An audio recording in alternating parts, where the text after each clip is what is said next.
This is the Renaissance Men podcast. It's time to go big or go home.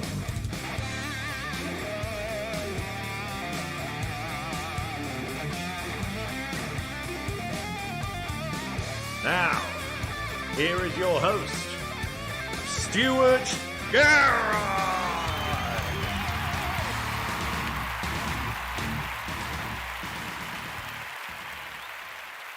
Good evening and welcome to episode, I don't know what number it is. Is it 205? Yeah. 205, episode 205 of the Renaissance Men podcast. I am your host as always. I keep clapping, sorry. I'm your host as always, Stuart Garrett. Joining me to my left, it is Jimmy the Sainter. Hey, we're back, Stu. 2 weeks on. You've got R2D2 in your hand. Hello, children. Yep. Hello, people of Earth. Hello, Stu. The Big Breakfast 2.0, the Renaissance Men Friday nights is here. How Correct. Are you? I am very well. Very well. It feels like a long 2 weeks. It does. I'm actually quite knackered. Me too. You're knackered too. We're just knackered, aren't we? Do you know why? Lazy? No, it's been the holiday, hasn't it? Been kids off. Oh, good Lord, yeah, you're right. Yeah, we've just come to the other end of these Easter holidays. Mm-hmm. Yeah, I think that's probably it. First week back at school. That was hard, man. That was hard. Getting Benj back to school. That's been tough. Yeah. Mine went in with bells on. Did they? Well, they don't get hit as much at school. Okay. Yeah. It's a bit of solace for them, isn't it? I think. Yeah, it's much calmer at school with hundreds of kids than it is at home. Ben's quite clingy, so he had the first week at home with me, doing lots of things, going to the cinema and whatnot. Second week with his mum. And did I mention Amanda put her back out? I don't think I mentioned this 2 weeks ago. Oh, you may have done. Well, she did. She threw her back out, and she had all these amazing plans for the second week of the Easter holidays, and they just went completely to pot. She was like hobbling around like an Of course, I took the opportunity to mock and of course humiliate her. But yeah, it was tough because obviously, being the good husband that I am, I had to take up a lot of the slack around the house. That slack left over. That's what I do. That's what I do. And I think that's probably why I am knackered, because I was doing the jobs of two people. Mm-hmm. Reason I'm so tired, I've eaten too much. But Stu, it's been a busy 2 weeks. I've done so many things, Stu.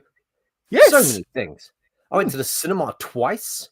Oh, will we hear about your exploits this evening? Well, I saw Kung Fu Panda 4. I don't know if I want to talk about that tonight. Oh, it's on the list. I might do. Yeah, it's on the list. We may do. When did I watch Kong X Godzilla? Triple X. I think that was after. I think you're going to go see it on the Saturday, the Saturday after the Friday show. Yeah, I'd rather talk about that because you've seen it, haven't you? Actually, have you? No, we spoke about that. Did we? I don't know. I'll tell you what, Stu. It was a banger. I absolutely loved it. It was an awesome film. You were wrong to doubt it. It was incredible. Yeah, whatever. I had a nice lunch today with John Simmons, Scowl Modeler, Stu. Had a couple of his pals from the cargo. I think they're from the cargo hold. They're like Star Wars guys, like big Star Wars geeks. So they're fun to hang out because you can just chat Star Wars constantly for like an hour and a half. It's no other subject. Let's just talk Star Wars. The devil. Look at that, eh? You must have heard. There he is. John, what's the full names and addresses of who we're with today? He'll put it in the chat. Hyperdrive. The Hyperdrive lads. When you say they're big, do you mean like physically big or big in the world of that? Well, they're big both. Star Wars Star Wars fans, and they know. Yeah, but are they physically big? No, they're probably about my size. Okay. Well, probably slimmer, to be honest. Sorry, I've been gaining bogged down in this size issue. I need to move on. That's fine. No, lovely guys, and we just chatted Star Wars for ages. That was good. I've had such a busy time. Where else did I do? We saw some wrestling. We'll talk about that at some point. Yeah. Will we? We'll talk about that now. We'll do it now because I've got a talk about the wrestling. So we went to. Now I'm getting confused. Is it School of Slam or is it Stars of Slam? Because they seem to float between both branding at will. Oh, maybe they. Oh, I and I don't know. don't know. They need to focus on one brand and go with it. But anyway, it's a wrestling school based out of Harwich. We went. You may remember we went last December to their event at Colchester Charter Hall. Seasons beatings. Wonderful time was had by all. Mm-hmm. And they followed that up this past Sunday with, I don't think we had a witty moniker, did it? It was just School of Slam Wrestling at Colchester Charter Hall. And it was great fun. It was wonderful. Fabulous time again. Something about live wrestling, isn't it? Watching live wrestling. It's completely different. It's completely different because my nephew comes with us, doesn't he? The Cole U fan, Big G Turner. And he doesn't watch wrestling at home, but he's interesting. He doesn't watch it at all, but he's now been to 3 of these events and loves it. It's a completely different animal, isn't it? It is. So he doesn't watch like WWE at all? No, nothing. Wow. WrestleMania? Nothing like that? Nothing. So he's going to it as like a piece of performative art. Yes, because that's what it's like. It's like a panto, isn't it? Oh, very much so, Jimmy. Yeah. There's much more when you're there live, especially these smaller events. There's a lot of interaction between you and the wrestlers. Yeah, they're talking to you. What they're having a go at you. They're the villains are snarling at you, or the faces come around slapping your hands, and it's very good, very good. And I'll tell you what the big thing for this one, they had a mega wrestling superstar. Stu. Big, big in size or big in... Sorry. Let's move on. As in, stop bogged down with people's size. This was WWE superstar Eugene, who famously, Stu, had a feud with Triple H, the now owner of WWE, CEO of WWE. What's his real name? Nick Dinsmore? Is that it? Nick Dinsmore? Can't remember. I think it's Nick Dinsmore. But he was a big wrestler in the big, in early 2000s? Early 2000s? He fought Randy Orton, he fought Chris Benoit. Remember Chris Benoit? He was a good guy. We got to see him wrestle in the ring. The ring. It was the last match of the night. It was the main event. And the problem with Eugene when he was in the WWE was he got given a gimmick where he played. I guess the idea was that he had special needs. Was that the thing? I think that's fair to say, yeah. So it was pretty gross when they did it. But he got that over with the audience, didn't he? Yeah. And people got behind him because of it. I'm not saying it was a good thing, but people got behind him because of it. Yeah. And now when he did his gimmick the other day, when we watched him, he wasn't really doing that, was he? It was more like he was more like a clown without makeup. You know what I mean? Like putting his thumb up the other wrestler's bum and stuff. I think he has toned down the special needsy side of his character. Special needsy? I think that's okay, isn't it? That's the term. Yes, definitely. And he just made it like a nice, fun sort of cheeky. It was more like a cheeky chappy. Yeah. Wasn't it? And he did all the moves. Rock bottom, stunner. Yes. Going back, I'd forgotten that's what Eugene used to do. He used to kind of just copy all the big moves from, your massive face wrestlers of the time. You know, he would just, as you say, do a Stone Cold Stunner and whatnot. So yeah, it was nice. And everyone was behind him. Yeah, everyone was behind him. Come on, Eugene. Couldn't believe his age, Stu. Couldn't believe his age. Did they announce that? No. Do you know? Have a guess how old he is. Ooh, 55. 48. Yo, shit! What? No, 48, Stu. Wrestling takes its toll. Oh my god, Jimmy, that's 20 years older than us. I know. We had the same conversation about Gangrel last time we went, didn't we? Yeah. You can really see when you see him in real life what wrestling does to them. So when you think that wrestling's not real, it takes years off their life. Yeah. My God. You can tell a wrestler from his knees, just the way he walks. If he's walking like a shit himself, then he's usually been in the ring for 20 years. But it was great, wasn't it? And we recommend it again, Stu. Yes. And if they're near you, go and watch them. School of Rock, what they called? School of Slam. School of Slam, SOS Wrestling. They're back in Colchester in September. We're going again, aren't we, Stu? We will. I will be there with bells on. Me too. I don't know why I would have bells on, but I'll be there. Just to finish this section, I mean, I do have some footage, and we took a lot of footage of the event, which I will cobble together in some kind of shorts style video. But this gives you a sense of the event. I love this. This was a great moment. This is one of my wrestle out. Oh, To the face. It's sort of buffering, but yeah. That's not working well. Yeah, but you get the general idea. Big performances. They do big performances, don't they? Oh! Look at that sneaky wrap up, roll up, wrap him up like a sausage. Whoa. 1, 2, 3. That guy in the background there, people, is his name is George Steele. I can't remember his name. Dutchy, I think his nickname is. But he runs a festival in Colchester, and SOS Wrestling is going to be at that festival. Hence why they let him get in the ring. Lucky he didn't die. No, it was. There was. I did fear for his safety at times. I'm not going to lie. Me too. So it's been quite a wild couple of weeks, Stu, isn't it? But I mean, one of my highlights is something that you turned into a YouTube short. Did I? Oh yes. Should I key this up? Let's talk about it. I'll key it up. Well, it's something I've always wanted to do. If you haven't seen this, I found myself walking past a party last 2 weeks ago, and I knew some of the people there, and they invited me in. And I had a beer, and then they said, in there, it is a cowboy themed party, and there is a bucking bronco. I've always wanted to have a go on a bucking bronco, Stu, and in my head, have you seen Blazing Saddles with Gene Wilder and Richard Pryor? Of course, one of the best films ever.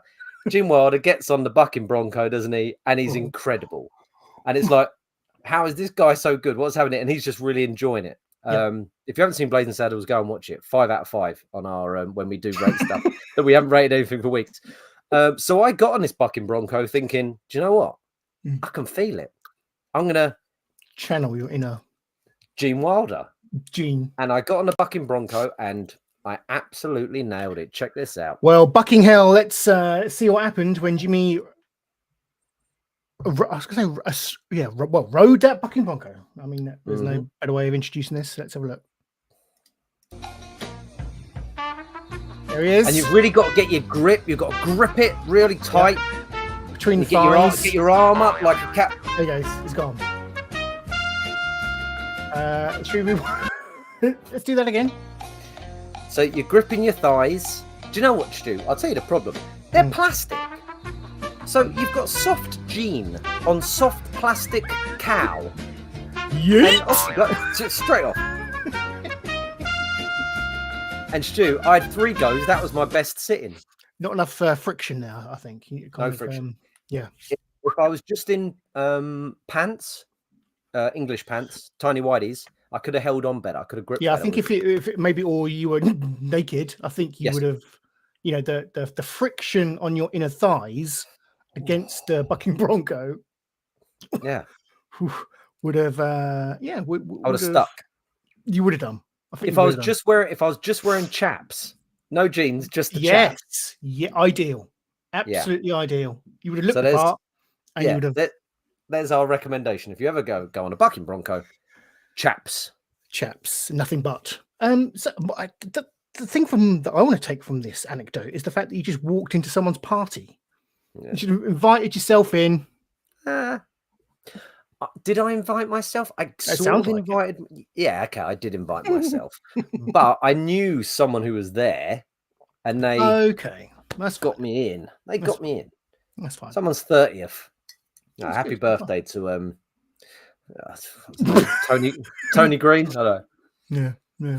Yeah. Nice. Is that?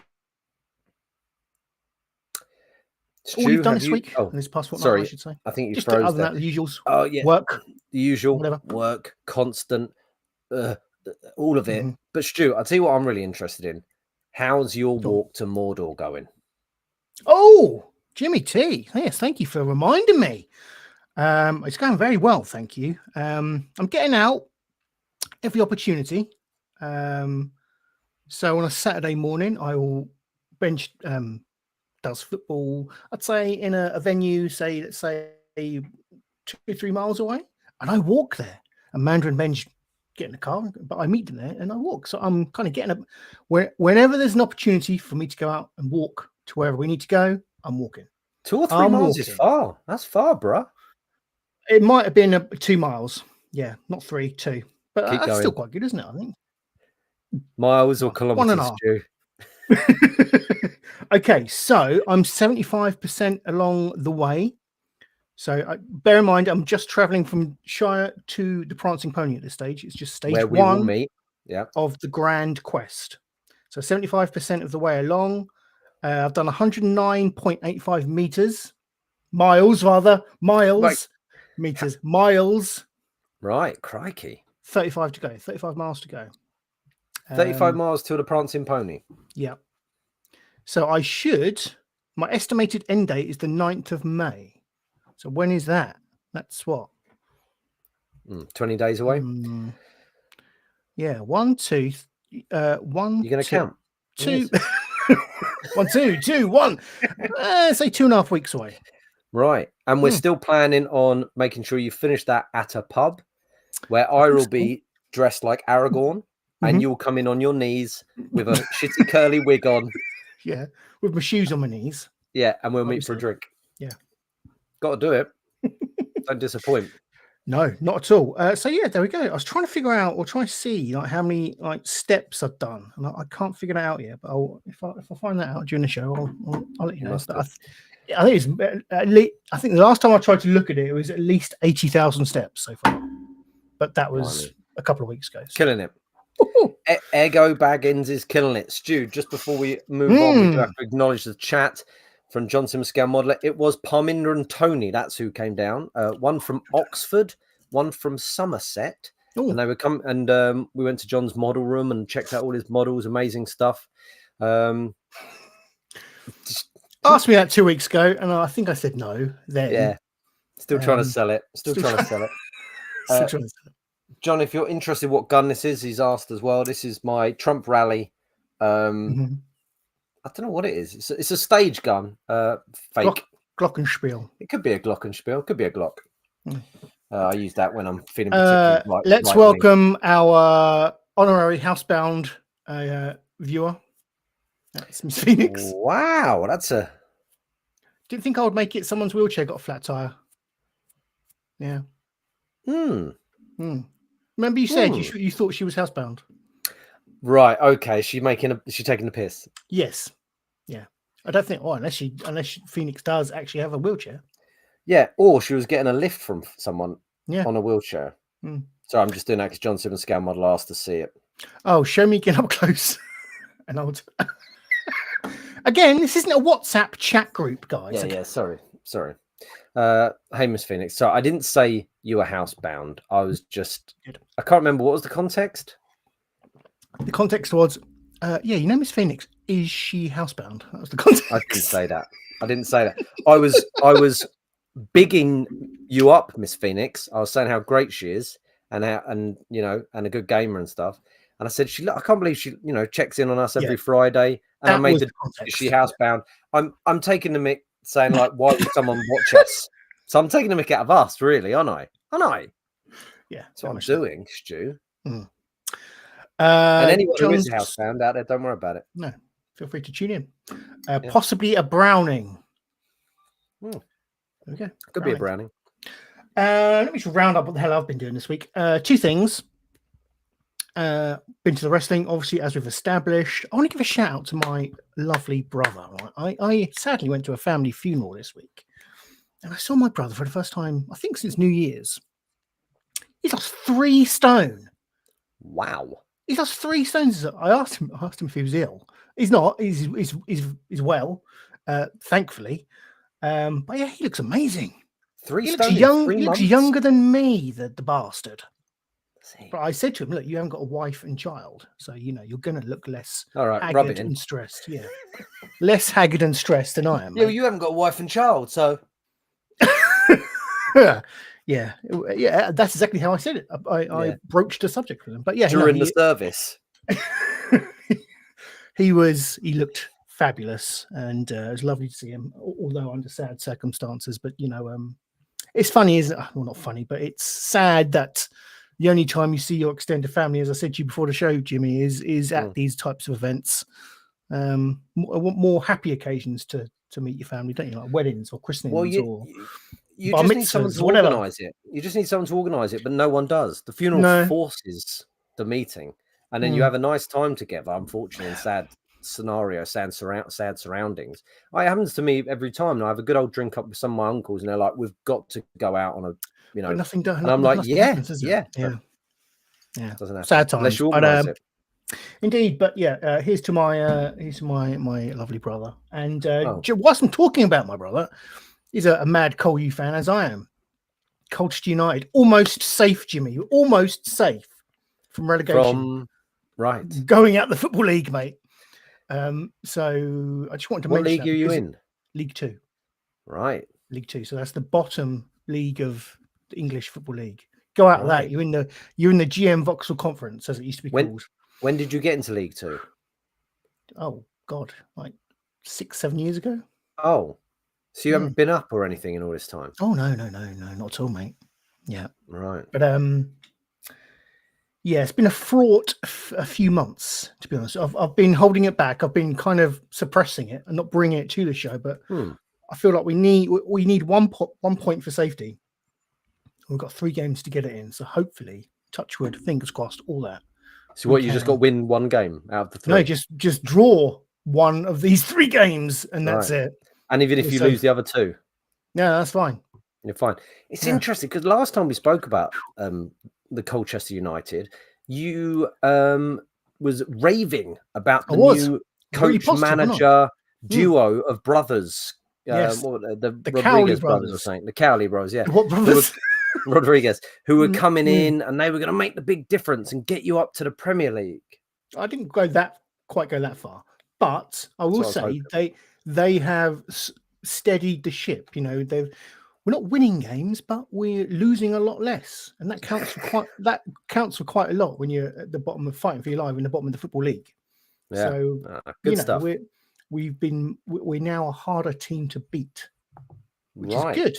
Progress. Almost safe equals not safe. Well, yeah, by that loser logic, of course.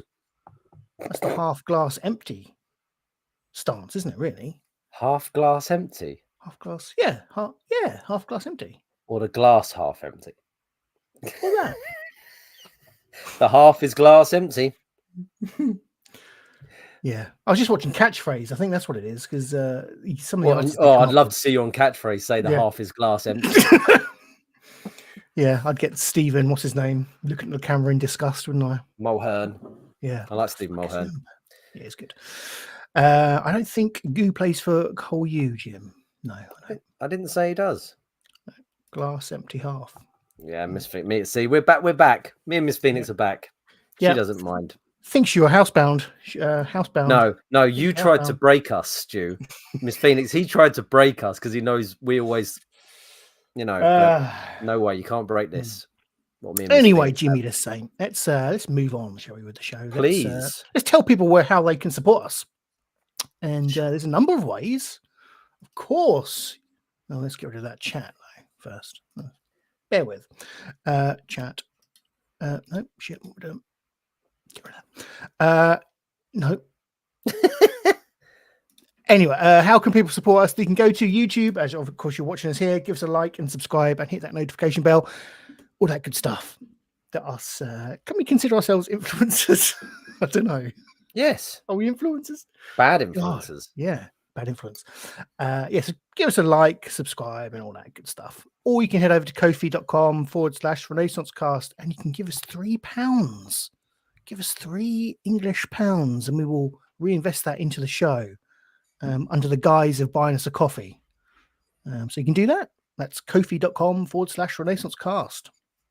Lots of ways to help. Or just spread the word. Just tell people about us. Just tell people. You know what I mean? Stu, yeah. Okay. I missed something off the notes, but actually I'll talk about it at something if you want to ask me what I'm watching at some point. But Stu, okay. Yeah. Let's start segueing, buddy. Yeah, let's start. Okay. Well, we've just been speaking about the channel. Yeah. So let's see what else has been happening on the channel in a segment we like to call Around the Channel.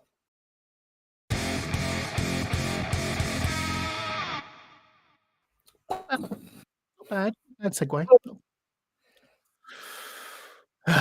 Around the channel, I don't really have much to. It's been a bit quiet on the channel lately because I've got lots of stuff, lots of fingers in my pies, but I haven't produced anything. You know, I've got videos about the wrestling coming. I've got Lego reviews that I have actually filmed that I need to edit, but I just need to edit some stuff. So forgive me. I am going to talk about Guff Divers again because I want more people to watch it. And yeah, we got some good numbers last week. I think I get more views on Guff Divers than this. I'm just saying, that gauntlet has been laid down now, Jimmy. Whoa! Fuck your ideas. Nice. Yeah, I know. That's good. So every other Friday, so when this show isn't on, we play some Helldivers. We'll get together and play some Helldivers 2 on the PlayStation 5 in a video I like to call Guff Divers. We've got a whole Discord channel going on, so if you do want to join the Discord community and get involved in some Helldivers chat, then the links are all on the videos, the Guff Divers videos, so go check it out. If you're a fan of just gaming in general, I think it's a good fun time. Good fun time. I was trying to delay so I could get the bloody video up. So here we are. Guff Divers. Just give you a sense of what you're in for. There's me, Potato there in the bottom right corner, playing video games badly. What more could you want, Jimmy the Saint? So it's the same game every Friday. Same game, always the same. Miss Phoenix joins me in the chat. We have a good old time. Dan, my friend from work, he plays, and it's just right. Yeah, it's a good time. Good times. That's great. Sorry, I took a drink there when I didn't. I shouldn't have done. Nice. Dead air is a crime, as we know. Yeah. This past week was quite good because I titled the video "Little Donkey" because I was very much a mule in the game where I had to carry. I was basically a vessel to carry an object across the map. So what was you carrying? It was a hard drive or something. There's a mission where you have to take a hard drive across the map and plug it in somewhere, and things happen. Right. So they gave me the hard drive. Obviously, the less skillful player gets the football, as it were, and carries it across the map. So I had very little killing to do. It was great, absolutely Sounds great. Fun. It was. Scintillating action as well on the stream. So do you know, I like watching people play video games, so I don't think there's anything wrong with that, Stu. Mm-hmm. Go watch it. Go check out the Guff Divers each and every other Friday. Are you good at it? Well, Helldivers? No. Yeah. But I'm carried greatly by Miss Phoenix and others in the squad, so that does help because they are very good. Very good indeed. I liked how the gameplay being shown there was mine, leading the viewers into a false sense of your skill level. I just play what's there. Yeah, whatever. Yep. Whatever. Well, Stu, speaking of around the channel, obviously, I was supposed to be adding some more things to the Rentrek library. Yes. By filming myself watching Star Trek Discovery. Yeah, what's the story of that, Jimmy? Well, Stu, I can't delete enough things off my phone. You're still struggling with that? Oh, I'm really struggling. I've got 9 minutes of filming left. So I couldn't film myself. And I was getting to the point where there was 3 episodes of Star Trek Discovery. And as people out there know, I'm a huge Star Trek fan. And I'd finished watching everything I wanted to watch. I was like, I really want to watch these. And I messaged you, Stu, didn't I? I said, Stu, I can't film myself. Can I please watch Star Trek Discovery? And you said, no. No, you said, of course you can. You don't you worry about it. You can just talk about it on the show. So shall I talk about should we move into the Week in Geek, or did you have anything? No, I have nothing further from the Around the Channel this week. Just just the usual. Keep an eye out on the channel, because there is stuff coming. I promise you. I just can't show it to you yet. But come on, I've got life, Jesus. Anyway, that's a great point to transition into the Fortnite in Geek. I haven't changed the name. It's the Fortnite in Geek. It's staying as the Fortnite in Geek. I couldn't be bothered to change the graphics and such again. But anyway, this is the Fortnite in Geek.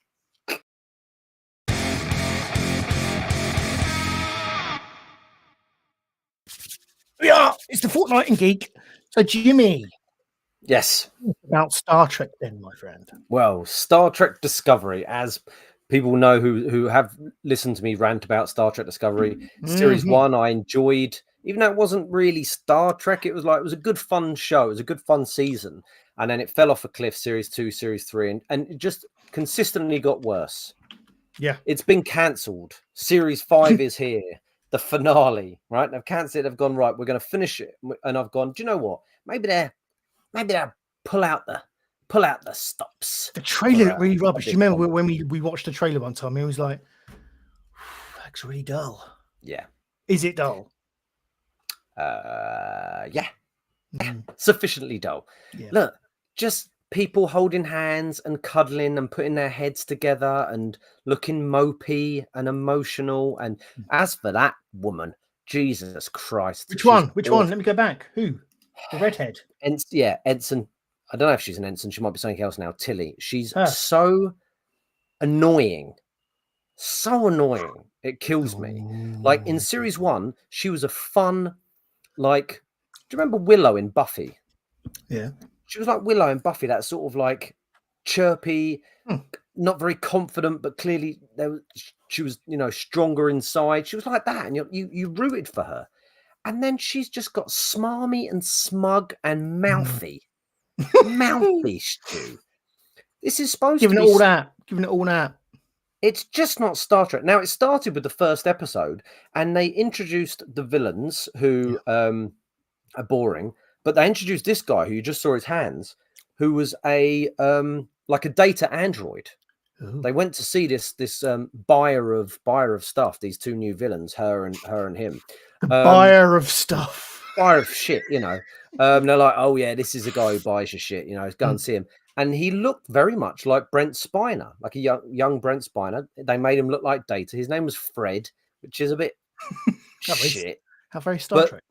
When they looked inside him, they said, oh, he's got a AS insignia in his code or whatever, which stands for Alton Sung, which is Dr. Noonien Sung, who made Data and Law.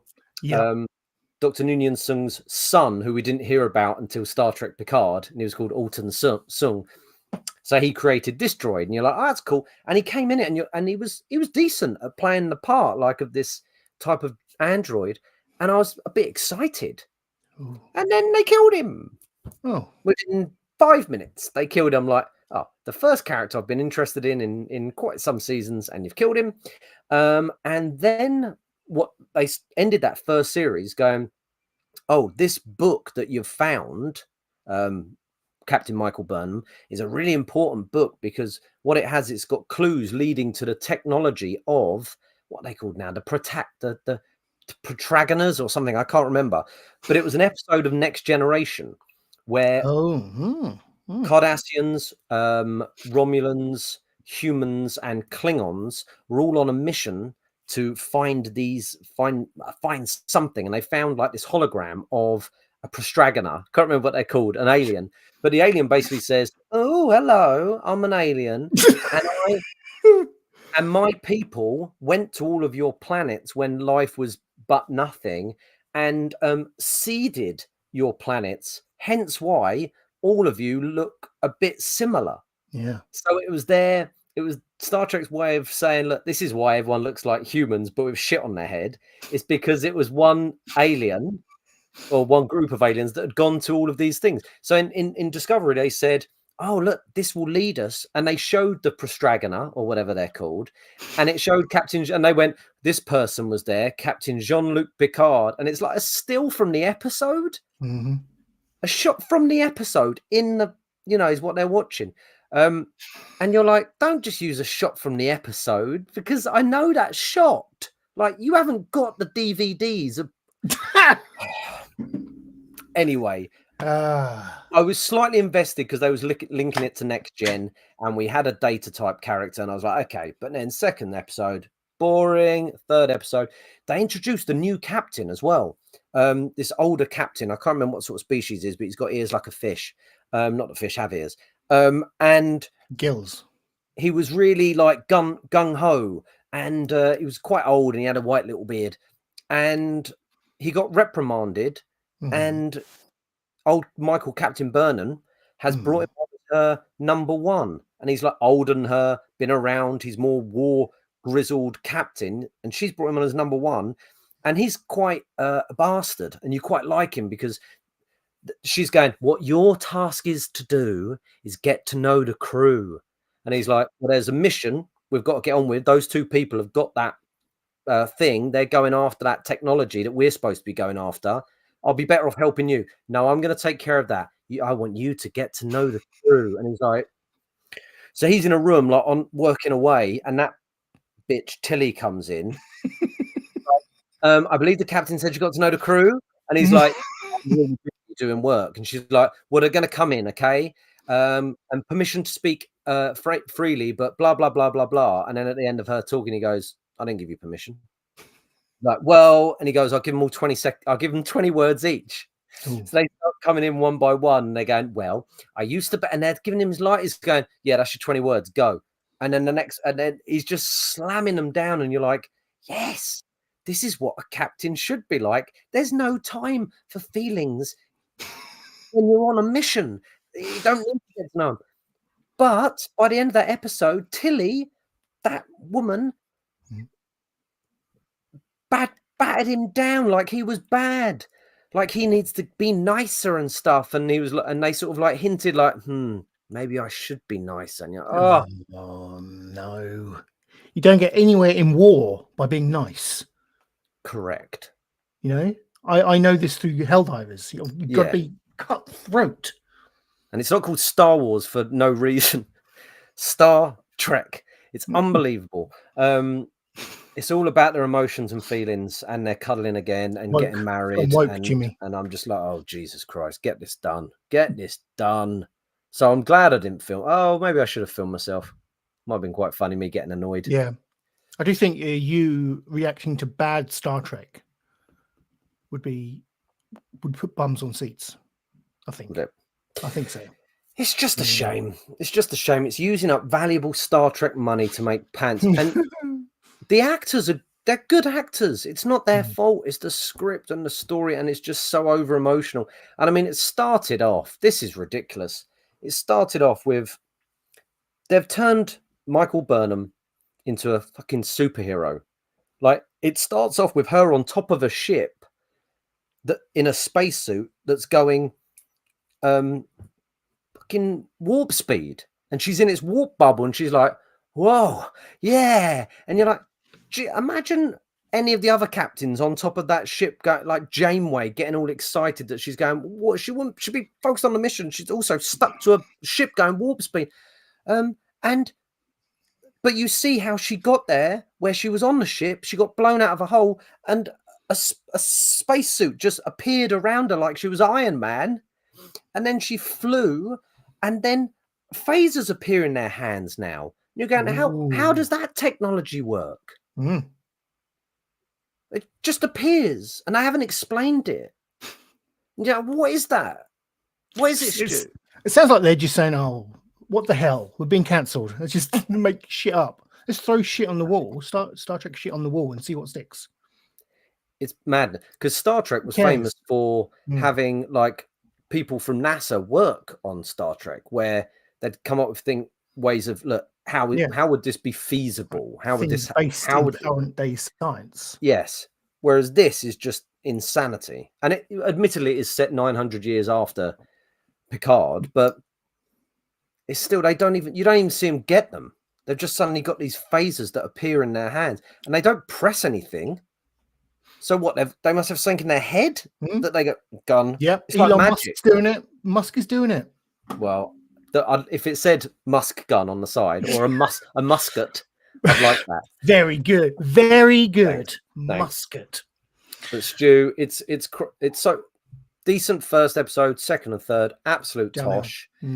It's gonna just go the way of the rest of the.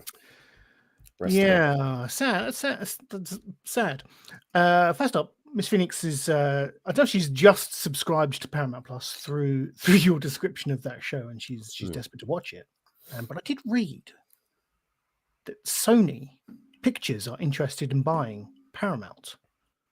Right. Now I just wonder if that did go through, how that would kind of affect Star Wars. I think Star Trek. Perhaps you start getting Star Trek films on the caliber of Madame Web. Yay. Morbius. Who knows? Mate, Who knows? Discovery is the caliber of Morbius. Yeah. Probably a caliber above, let's be honest. Oh, it's an absolute bomb of a TV show. That's a shame, isn't it?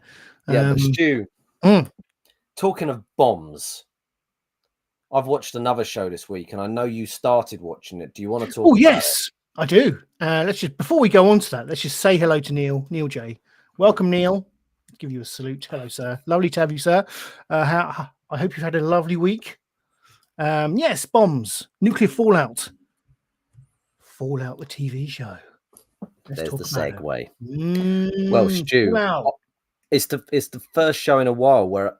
Well, actually, first of two shows where I've sat down and blitzed through it because it's kept me. Me. Alex Roth as well watched it in 2 nights. What's Rothie's take? He loved it. He said it's maybe one of his favorite shows of all time. Oh, look at that! That is high praise, because he's a hard man to please. Oh yeah, and we should try and do spoiler free.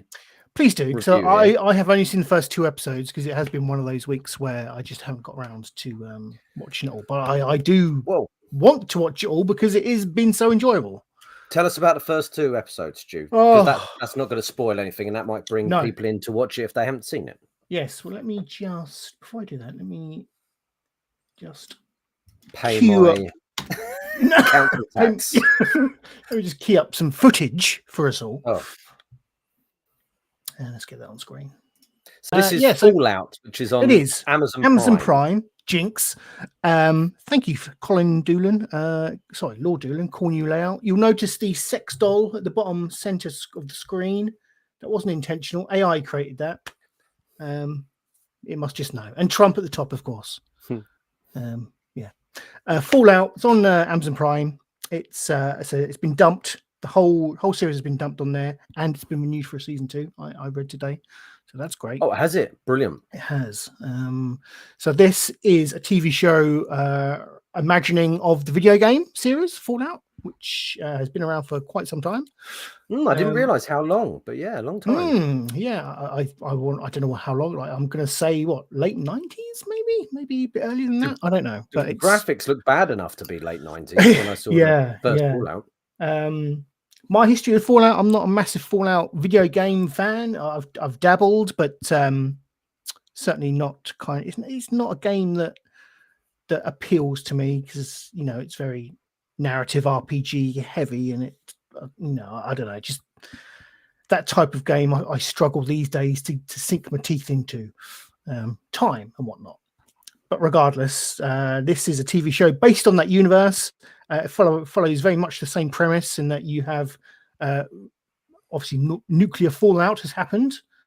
We start the first episode with a depiction of how that all happens, and it's unbelievable, amazing, isn't it? And kind of cut a bit close to home, because whilst this was happening, Iran and Israel were currently exchanging blows, which could lead to further nuclear fallout. Who knows? Who funded that, Stu? Do you know who funded that? Oh God, go on. Who? It was your man who's in the White House at the moment. Oh, right, Mr. Biden. Do you know who wasn't letting them have the money to do that? Go on. My man.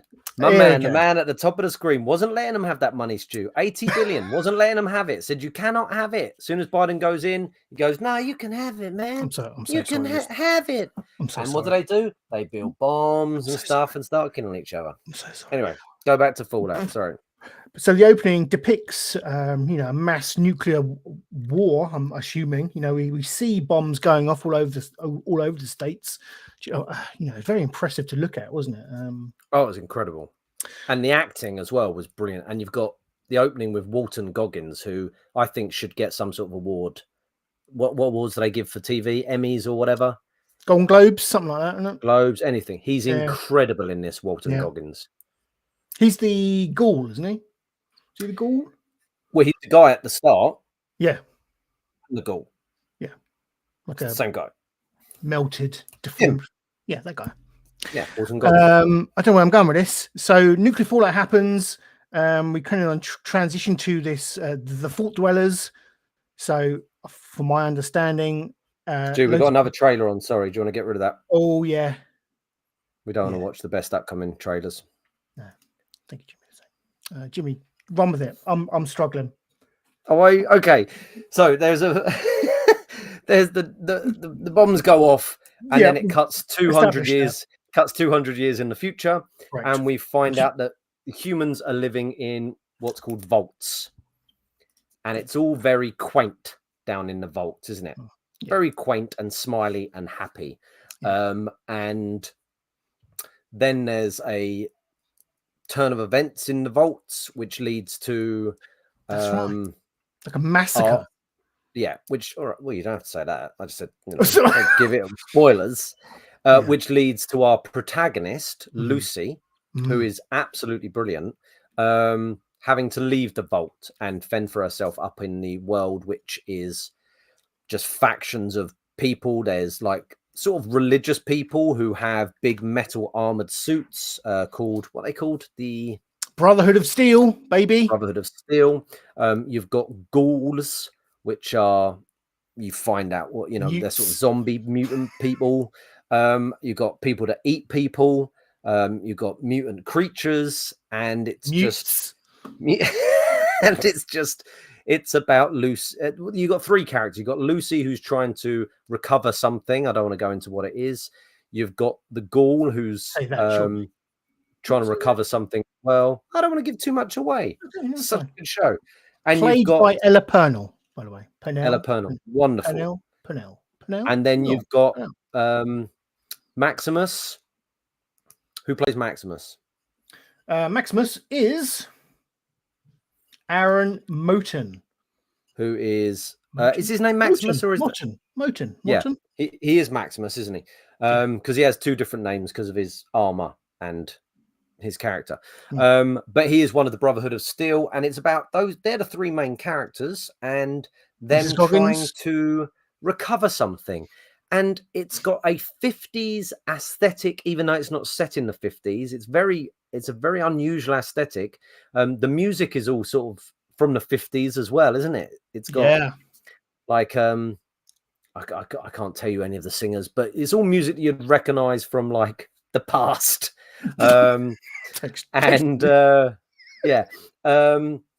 It's gory. It's got comedy. It's very violent, isn't it? It's got drama. The acting's wonderful. The script's wonderful. A lot of people who are big fans of Fallout were very nervous about this coming out, thinking, how are they going to do this? Because game adaptations are notoriously awful. But from what I've watched, most of the people that I've seen that are gamers have really enjoyed it. As far as I can tell, it's a very close, very good adaptation of that gaming universe. So because it's an original story as well, isn't it? It's not one of the game stories. It's an original story, which was wise. You just set it in that world. It was wise, wasn't it? But it's fantastic. I've been recommending it to everyone, men, women, and children. Children, Jesus, man! It's a great, or not children. It's a great watch. Amazon Prime, 8 episodes. Each episode's anything between 45 minutes and an hour. Matt Berry's in it. There you go. Miss Phoenix agrees.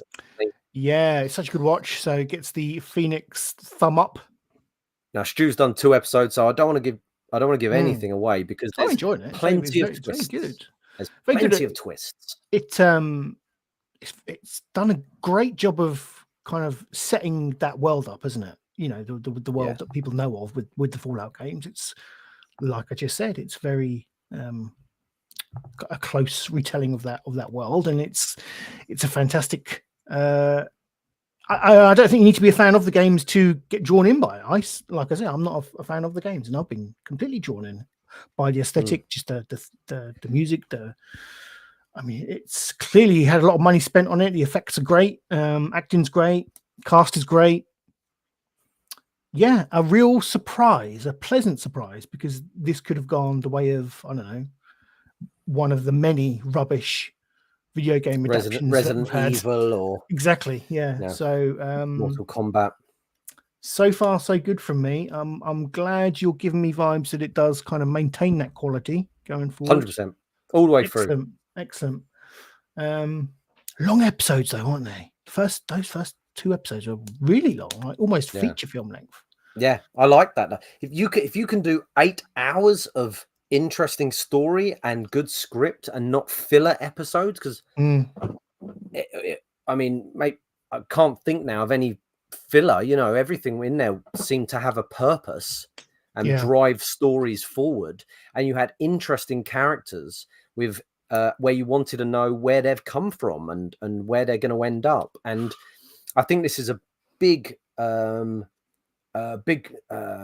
win for big in size, or for a big in size, a big sized win for the people who say, oh, men don't like watching strong female leads because it's a woman, they just want a man. Whereas you watch something like this and you've got a strong female lead, the story's great, she's great, the script is great, everyone will like this. Men and women will like this. It's great. Yeah, great. One question I have for you, and don't reveal too much, but they're doing that thing where there's 3 separate narratives going on at the same time.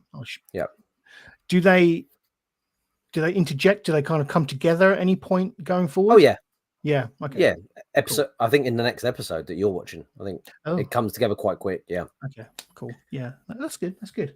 Highly recommended from the Renaissance Men. That's Fallout on Amazon Prime. X-Men 97, Jimmy. Stu, come on. Oh, am I meant to segue? Well, you had an obvious segue there with those mutants. Yep. Oh, we go from mutants X-Men 97. Mutants of the atom bomb to mutants of the atom bomb. No, they just call them they call them children of the atom, don't they? The X-Men. They do actually. Yes, they do. There's a segue there, Stu. Use it. Ride it.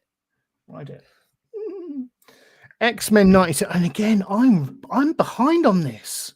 Are you? Yeah, mate. How many episodes? Catch up. I think a couple of weeks worth at least. What last week? Was really... the amazing one? No, I haven't. Which was really amazing. I hear from your mouth, from the horse's mouth. Well, it continues to be. Well, I mean, this week's episode wasn't as good as last week's. Yeah, but it was good. It was a bit of a episode away from this main storyline we've been following. Went into space. Yeah, it was still good. They go into space? Yeah, went into space. So it wasn't. It was what's been going on whilst the amazing episode happened. Right. So it run at the same time as that. So it's at the end of that, those two would come together. Yeah.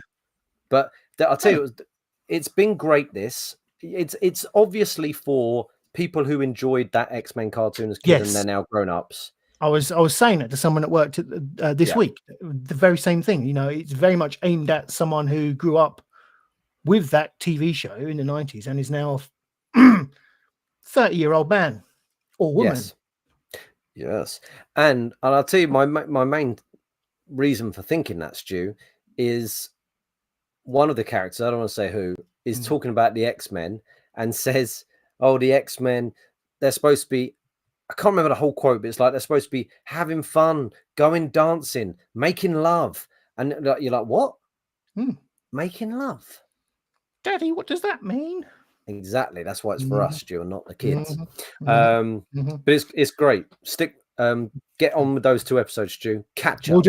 We'll do. I need to do that. I need to do bloody Fall. The thing that chuckled me was the fact that I told you to watch Fallout, and I couldn't be bothered to watch it myself. Yeah, you said try and get some of this watch because I'm gonna get through it. Sorry, it's fine. Sorry, old bean. Phoenix says last week's episode of I'm assuming X-Men was wild. Lord Doolan 97. Fire. It's great. Fire.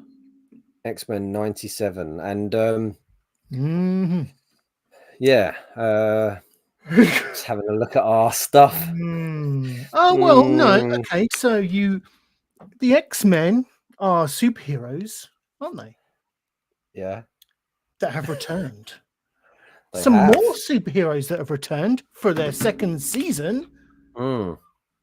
Extraordinary on Disney Plus. Jimmy the Saint. Yes. Did you watch season 1 of this? Extraordinary. Loved it. Yeah, I didn't know this was out. Oh, yeah, it came out a couple of weeks back. So Extraordinary. Stu, do you want to talk about season 1? Season 1, I can't remember it. All I remember there's a cat.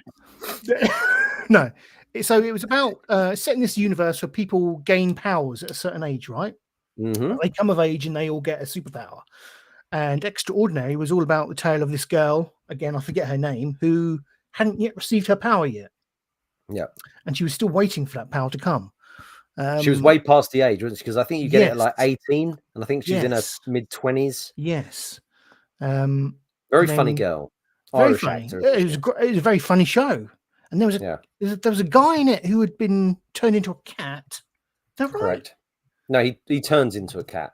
Okay. That's his power. And it felt like there was some kind of gestating love story that could happen there. Speaking of cats, there's a cat right there.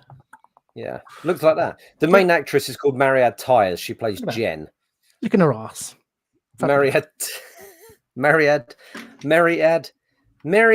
Tyers, Irish girl. Yes, she plays very Jen. Irish. And she's waiting for her superpower to kick in. And that. Yeah, and she's doing that. But that was the first season, wasn't it? Her trying to get her power to come. Broad brush over the first series by myself, so sorry. But and it's a comedy drama, isn't it? It's a comedy drama. She lives with her best friend who can channel dead people, which is very good because she works for a lawyer's firm where she has to channel sort of people who haven't done a will or other. And in this new series, she channels Princess Di at one point. That's quite funny. Love it. And then she lives with her boyfriend, who can go back in time, and then this other cat that moves in turns out to be a chap. What do they call it? Jizzlord. The cat. Jizzlord. That was it. Yeah. How could I forgot that? Jizzlord. Series 2 starts off with her getting the money to go to a company where she can try and get her power activated. Okay. Yeah, and also, do you remember at the end of series 1, the cat man who had lost his memory from previous walked into a shop, and there was a woman and a little boy there, and the boy went, "Daddy?" No, I don't remember that. It might have been a post-credit scene, and you might not have stuck around. So in series 2, it's dealing with that scenario. Jizzlord. Yeah, brilliant. It's really good. Julian Barrett's in this series as well, which is great. He plays like a therapist. It's a good, another good series. Not as many funny talents as the first season, but still really good. Yeah, I did enjoy the first series, and I'm excited to know that there is a season 2 that is both coming and has arrived. To be honest, so that is good to know. It says on Hulu there, it's on Disney Plus. Yeah. I didn't realize Extraordinary season 2 was out. It certainly is. There we go. But good stuff here, Jimmy. Yeah. Oh, it's brilliant. It's great. I've been watching some cracking shows lately, Stu. There's been some great TV on. There's been Extraordinary. There's been the Fallout. X-Men 97's been good. TV's been getting better. And speaking of TV getting better, I watched another show that was wonderful. Yes, figured. Sorry, I just realised where you were going with this. Three Body Problem. Yeah, I've heard good things about this. Good things. A Netflix special. Again, you're sort of like, oh god, another thing. But I think it was 10 episodes starring Benedict Wong. Benedict Wong is becoming one of my favorite actors. Yes, very good, very good. It's. I watched the IT Crowd this week. He's in an episode of that. Is he's he? in an episode. He plays what's his character called? There he is. Prime. It's the one where the one where Moss goes to the countdown underground countdown club, and he's in charge of it. It's like the Matrix style thing. He's like the Morpheus character, but he's also in What We Do in the Shadows. But he's also Wong in the Marvel universe, and he's in this, and he's in everything. What is this thing you're saying? This is hard to explain. I'll be honest, it's hard to explain, but I'll give it a bit of a go. It is about some scientists, who are all intertwined, and suddenly some scientists start dying, either killing themselves or dying. We don't know. And this is hard to describe. And there's Wong, and the sort of Secret Service. I don't know if Secret Service get involved, and I can't. It's a sci-fi thriller mystery. It's like one of my descriptions, Jimmy. Come on. Yeah, I know, it's really hard. Look, there's spaceships. There's a rocket. There's a bit where all the stars go out. That's exciting.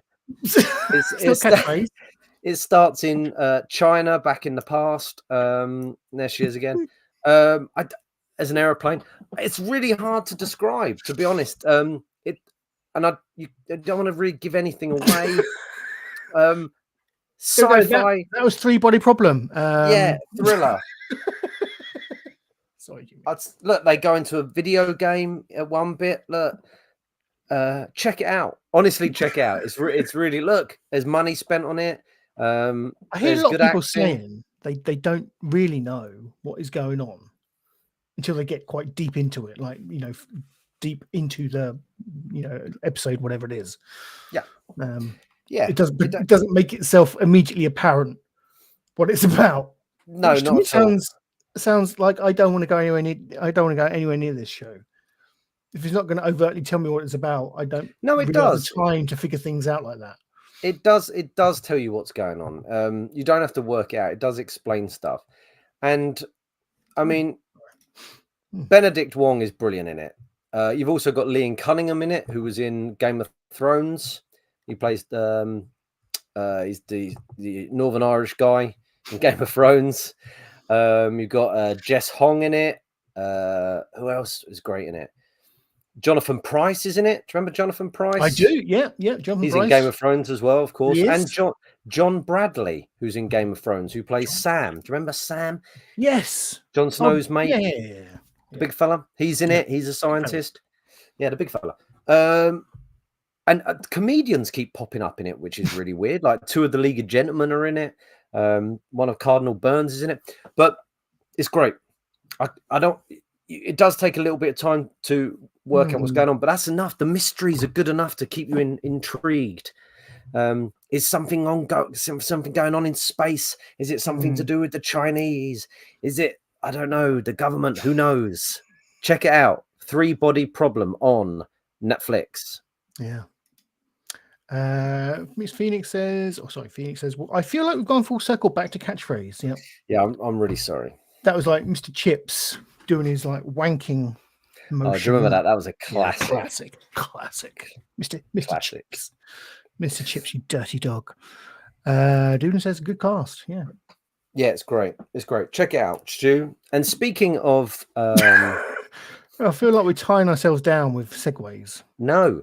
Speaking of a body problem or a body or a dead body, Stu, OJ Simpson. Well, before we go on to that, I did want to mention a few things. I want to talk about O.J. Simpson. I know, but I just want to mention what else. I'm joking. No. And yeah, I feel like I haven't got much on this list as to what the hell I've been watching, so I feel like I need to offer some kind of explanation. I've been, I'm in one of those moods where I've just not really wanted to do anything. I haven't wanted to play video games. I haven't wanted to watch anything that requires any like in-depth thought. So, to that What have you been end, doing? Just sat in a dark room. no, I've been watching a lot of stuff that I've seen before, but I just wanted to, absorb again, watch again. That being This Time with Alan Partridge. Brilliant. That show is so good, and I went back and watched the second series of that, and I got a better appreciation of that second series because on first viewing, I didn't think it was as good as series one, but I actually think it's a little bit better. There's higher highs in that second series.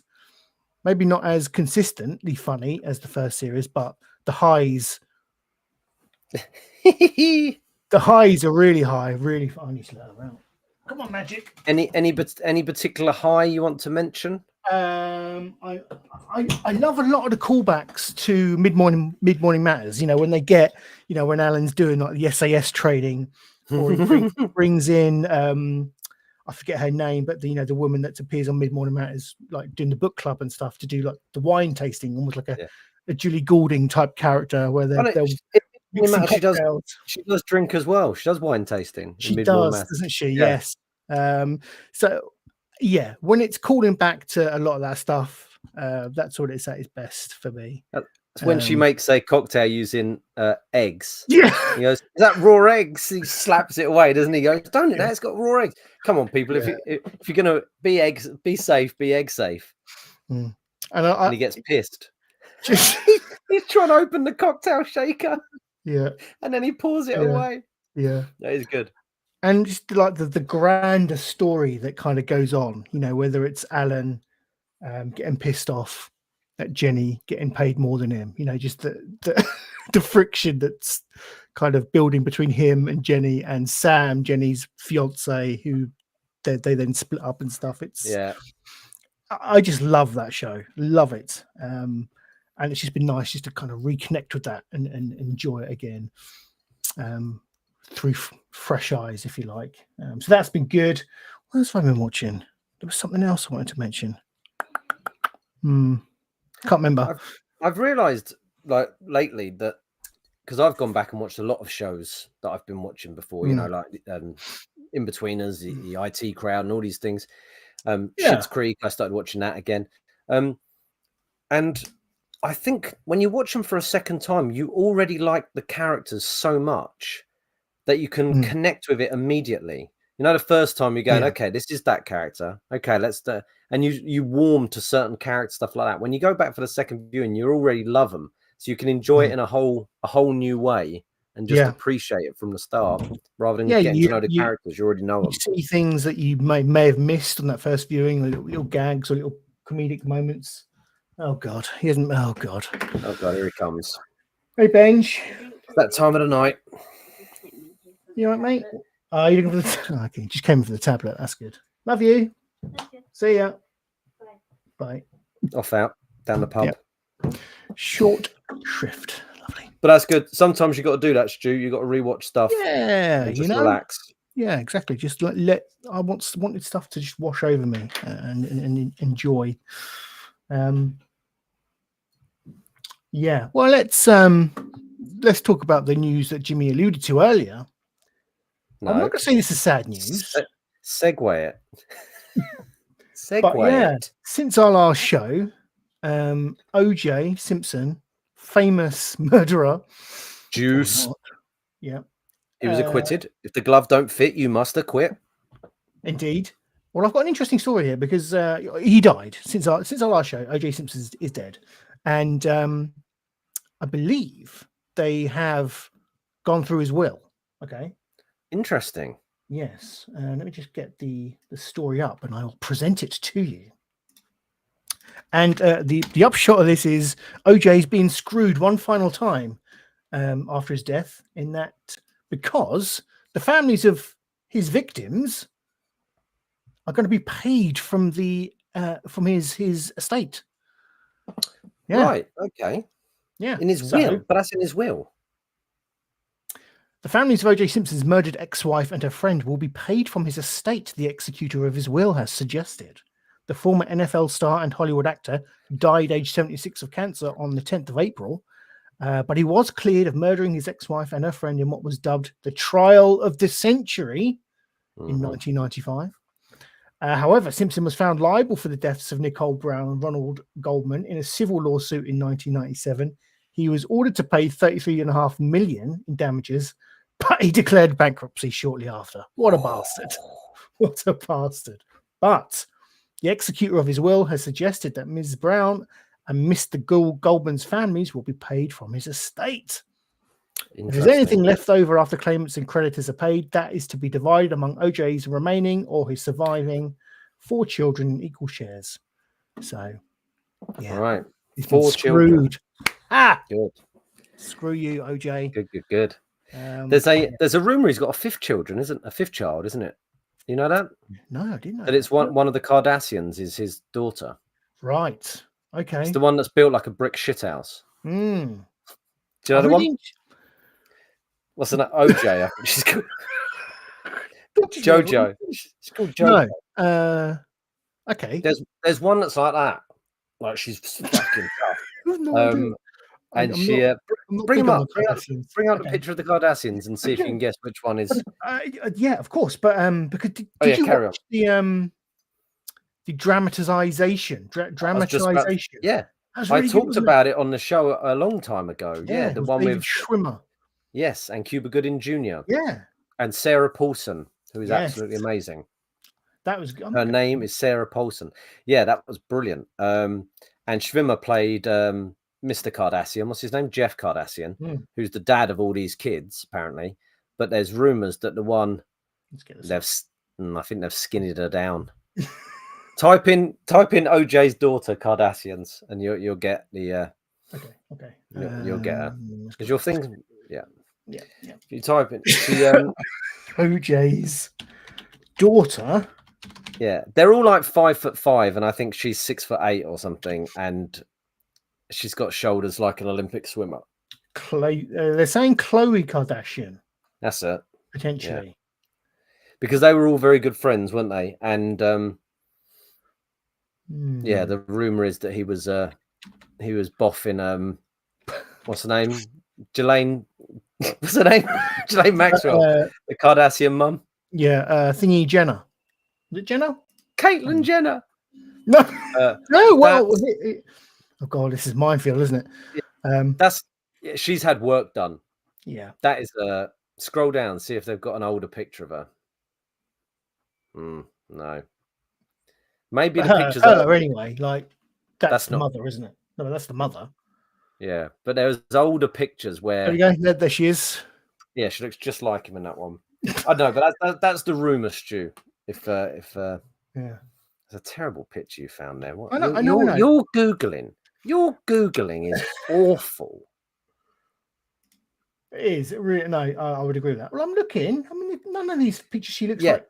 Okay. No, because what you've done is you've googled Khloe Kardashian, whereas what you want to Google is OJ Simpson, Khloe Kardashian. Okay, which is what I've just done.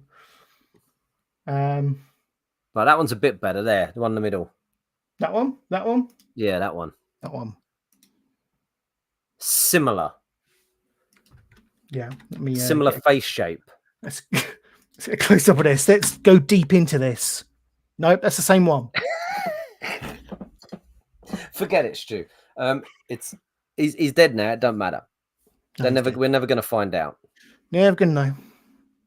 But yeah, quality entertainment people come. That's the rumor. That's the rumor. Anyway, he's dead.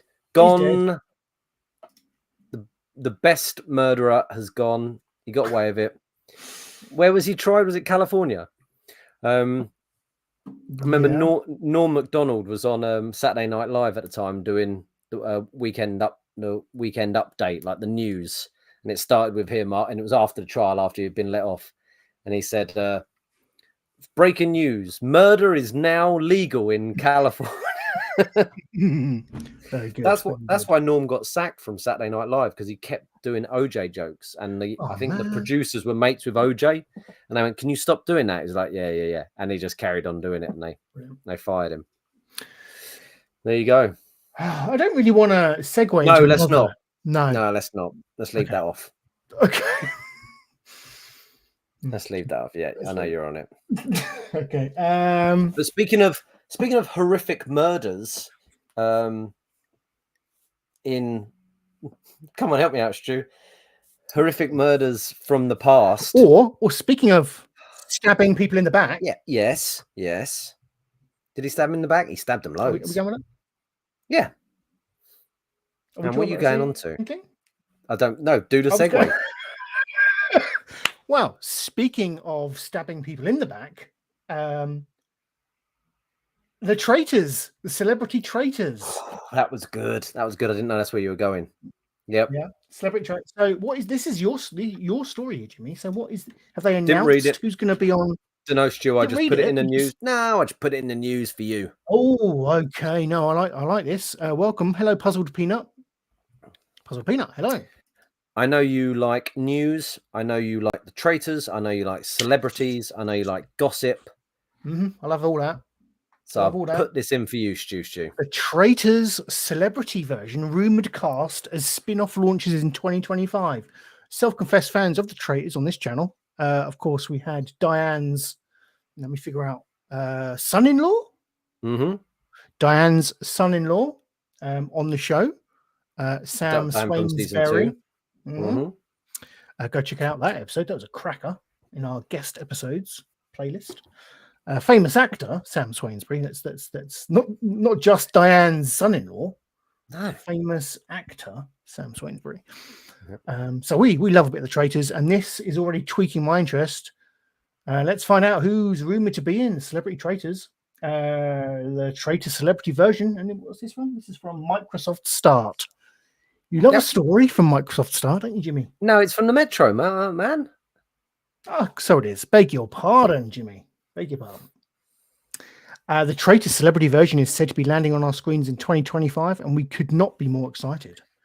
Claudia Winkleman's hit murder mystery program, which first aired on BBC in 2022, took the nation by storm. And 2 seasons later, we're still obsessed. Blah, blah, blah. Yep, faithfuls. Yep, going on about the past. Okay, so who's rumored to be taking part in this celebrity version? It's filming next year and is going to air later in 2025. Okay. Courtney Cox. Continue reading. Oh, that's not a is it? No, but I don't think she can take a good photo these days. No, bless her. Bless her. Courtney Cox is rumored to be at the top of the list for Traitors bosses. Would she be at the top of your list? I don't think so. She's a big name. She brings money. She brings eyes.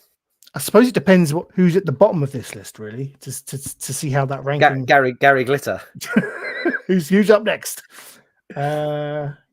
Ryder. Okay, fair enough. Yeah, it's a big drop. That's a big. She's still top of that list. Rylan Clark. Okay, so yeah.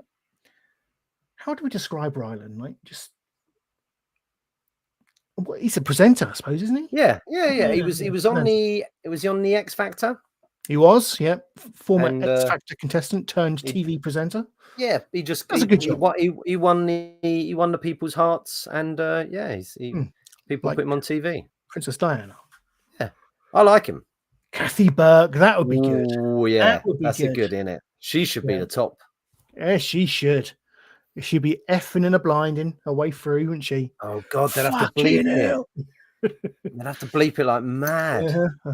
Oh, that's a good choice. I'll be surprised if she does it, because I listen to a lot of Kathy Burke's podcasts. She doesn't really like going out. She doesn't like parties. She smokes. Like, she swears a lot. Like she'll struggle. But would make great TV. I think. Especially if she has to do some tasks. Yeah. Krishnan Gurumurthy. Now, he was on Strictly this past year. Was he? Yeah, he was. Did quite well, I believe. He kind of made it over halfway. I'm sure he did. Yeah, why not? I don't mind Christian. He's all right. He's good value, good entertainment. He'll bring the cerebral audience, wouldn't he? He'll bring the left wing leaning kind Hang of on, Stu. liberal audience. Yeah, the woke lot. Channel 4 newsreader Krishnan and Guru Murphy gave a very different BBC One competition a spin last year as he took Strictly Come Dancing floor. And why not the Traitors too? While he's not officially rumoured yet. He's not even officially rumoured. Yeah. The presenter already has the look down, having teased that he kept his Strictly identity a secret. So why is his face there? I don't know. He's not officially rumoured. So he's just... Is anyone signed up? Well, this is the rumoured cast. No, right. He's not even officially rumoured. No, he's not even a rumour. This is almost a wish list. Yeah. Oh, yeah. I wish Krishnan... If I had a wish list, Krishnan and Guru Murphy would not be on my fucking wish list. Oh, you're fucking Trump in there. I wouldn't even go for a drink with Krishnan and Guru Murphy. Alison Hammond. I probably would. No. She's fun. Have you seen the clip where Cliff Richards is talking to Alison Hammond about fat people? That was brilliant. Yeah. With no ounce of kind of self, awareness at all, was he? No, it's absolutely horrendous. Did you also see? Did you see the clip where Dermot played a April Fool's gag on her? No. What did he do? This is good. They had like a price. They had this fake woman come in with a fake priceless. Do you know what? I'm going to get it out. Well, let's just carry on and we'll get it on afterwards. It'll be Alison Hammond. Yeah, get her. She's rumored. Jason Manford. Yeah, I like Jason Manford. Adam Woodyatt. Yes, he's a must. Ian Beale from EastEnders is a must. Victoria Coren Mitchell. David Mitchell's wife. Yeah. Very smart lady. Very smart. And a poker champion. Matt Hancock and Nigel Farage. They come as a pair. Yeah, they're like Ant and Dec.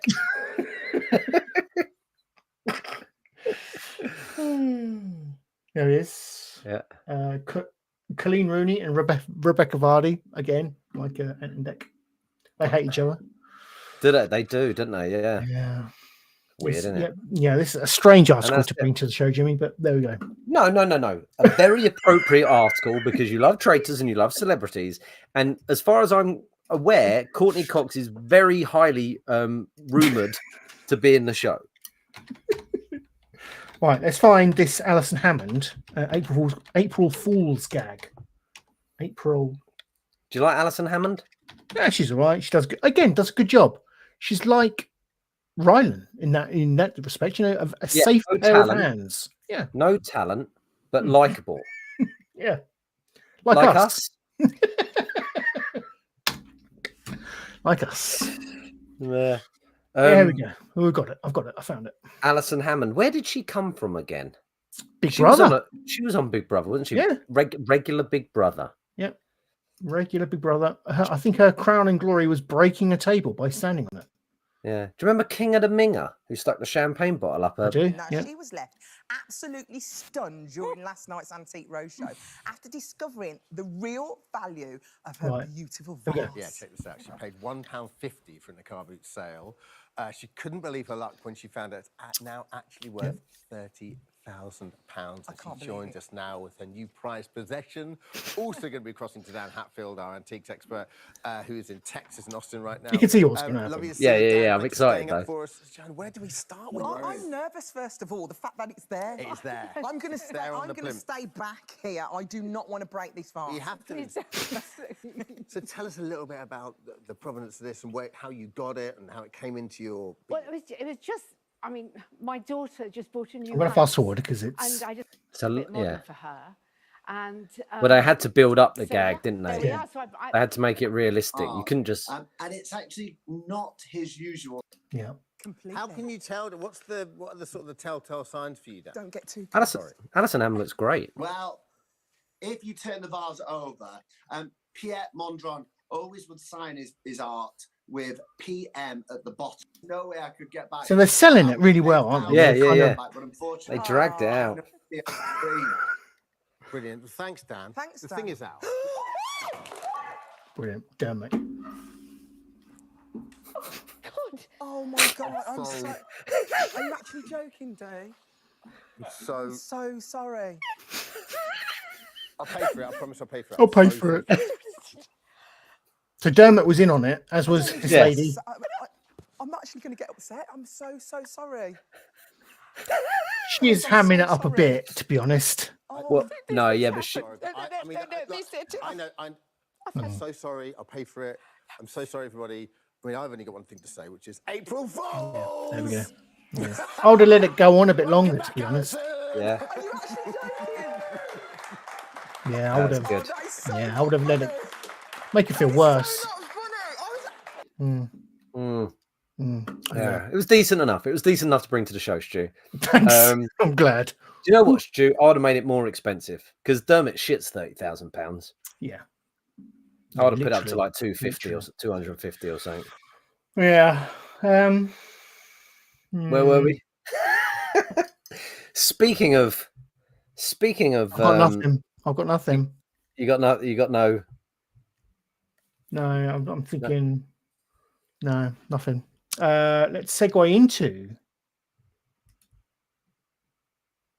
No, I've got nothing.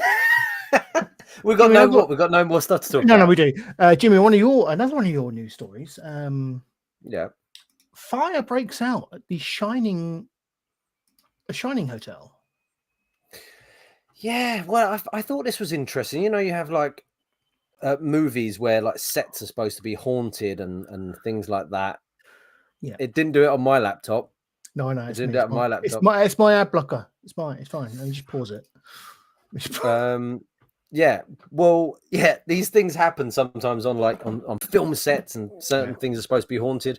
The hotel, the Shining hotel where the movie was made in the 70s, Stanley Kubrick, Jack Nicholson horror flick.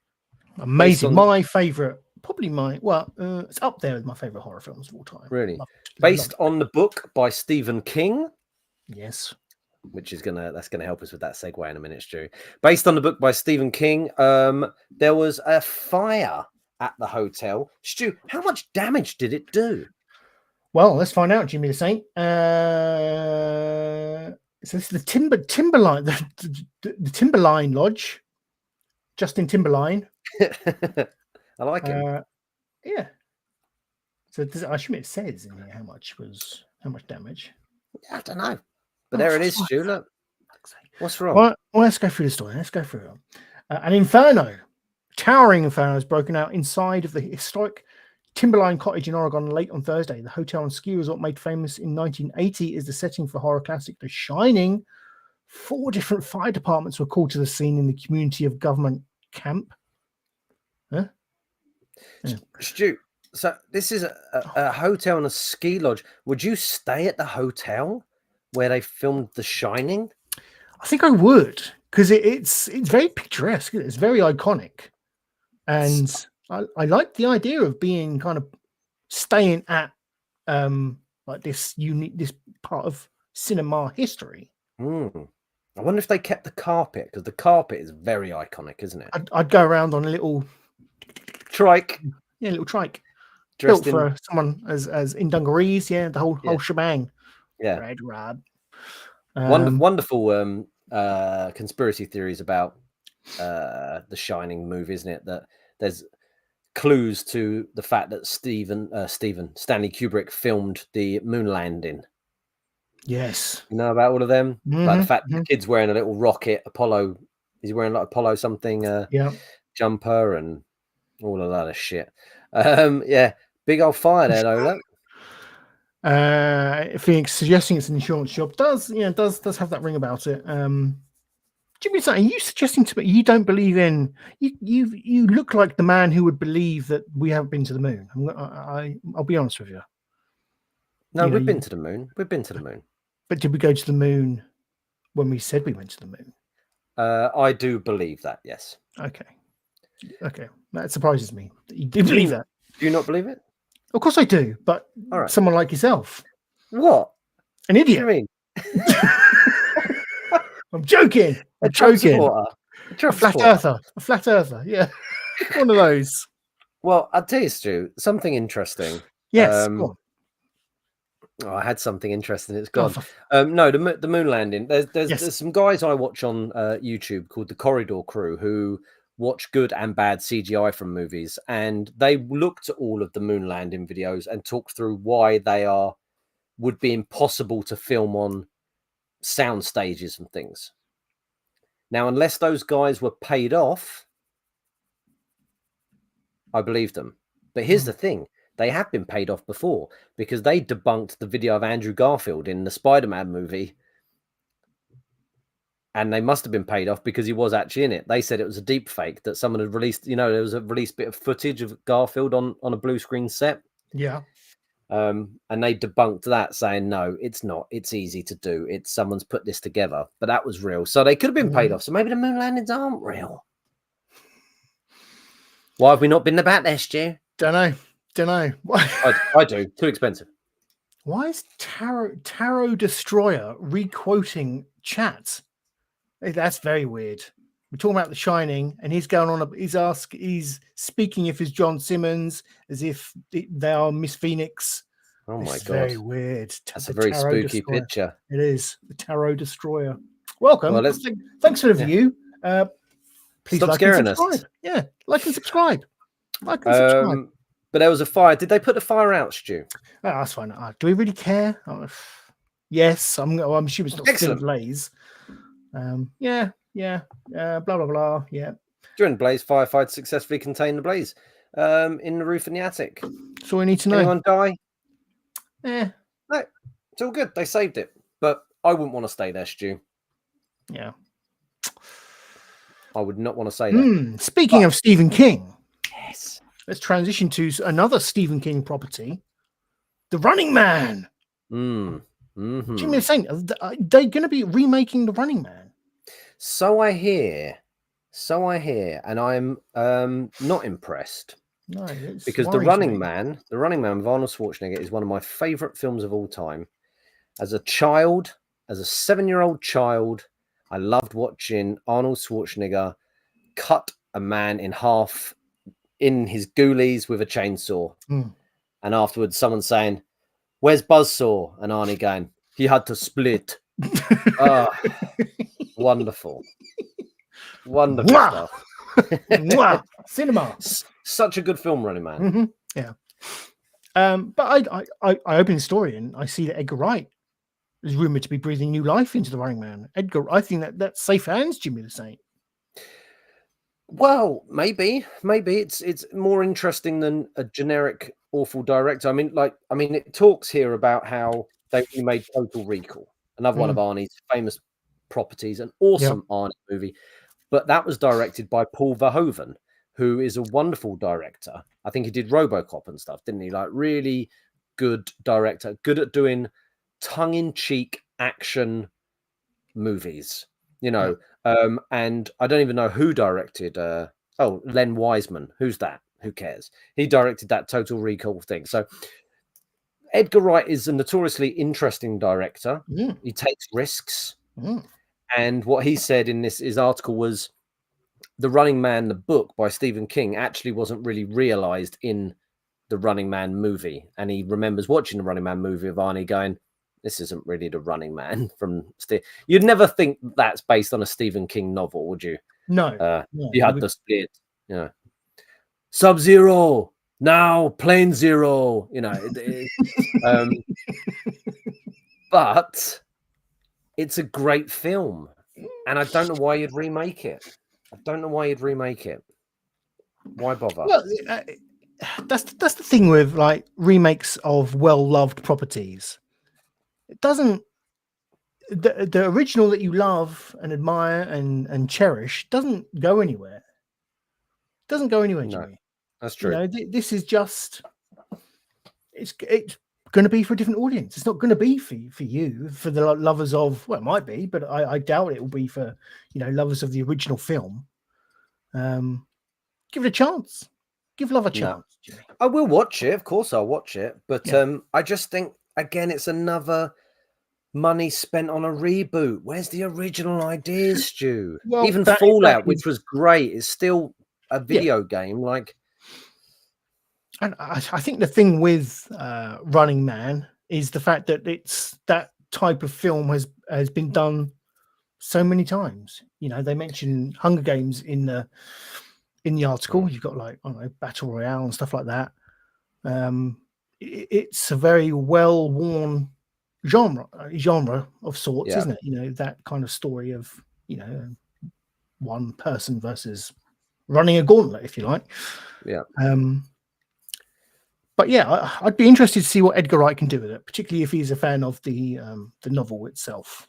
Yeah. What was Edgar Wright's last movie? Was it Baby Driver, or has he done one since then? Oh, that's a good question. Let's find out. Did you see Baby Driver? I haven't. No. That's a good fit. Well, it's good fun. It stars what's his name? Jamie Foxx and John Hamm and Kevin Spacey. Good old Kevin.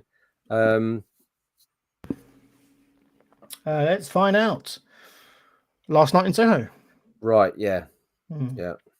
I haven't watched that one. It looked interesting. Yeah, The Running Man is in development, as is The Chain. Because he was going to do Ant-Man, wasn't he? Did he start doing Ant-Man and then he got stopped? They gave it to someone else? I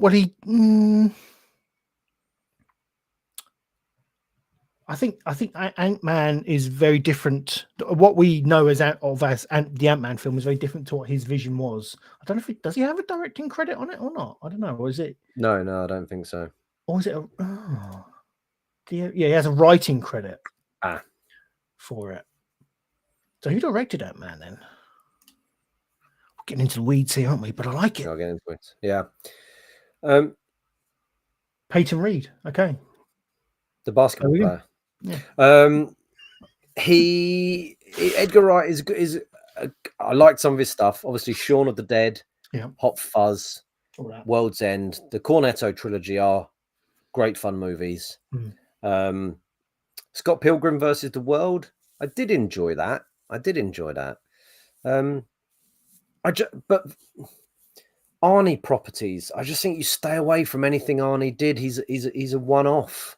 And I know it would probably be a completely different movie. I know that. But you've only got to look at the remake of RoboCop, which was passable, but nowhere near as good. Even though I know Arnie's not in RoboCop.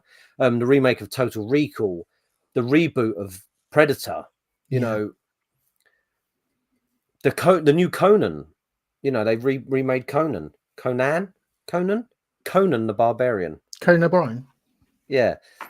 I don't know, like, just do something new. I'd completely forgot they'd done Conan. I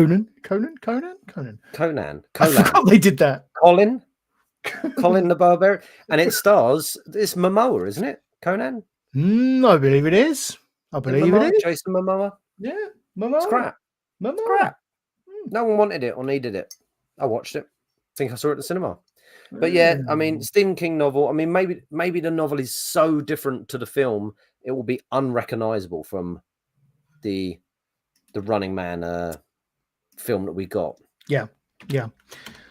Speaking of having some originality in cinema again, I just want to give a shout out to James the Midgemeister Perkins, alumni of the Renaissance Men, former co-host on the show. He's getting well into his filmmaking career. You know, he's produced, written, directed lots of shorts. And I wanted to give his latest Kickstarter a bit of a pimp, because I want to share the love. He's making a new short film. I believe it's a comedy horror. Get the page up, that would help, wouldn't it? I think the Kickstarter went live yesterday. Here we go. Get rid of that. The film is called Grow, a short horror comedy. Altview Movies. That's Midge's production company. But Jesus, £601 already. 14 backers. Nice. So he's got a month to try and raise £7,800 that will allow him to produce this short film.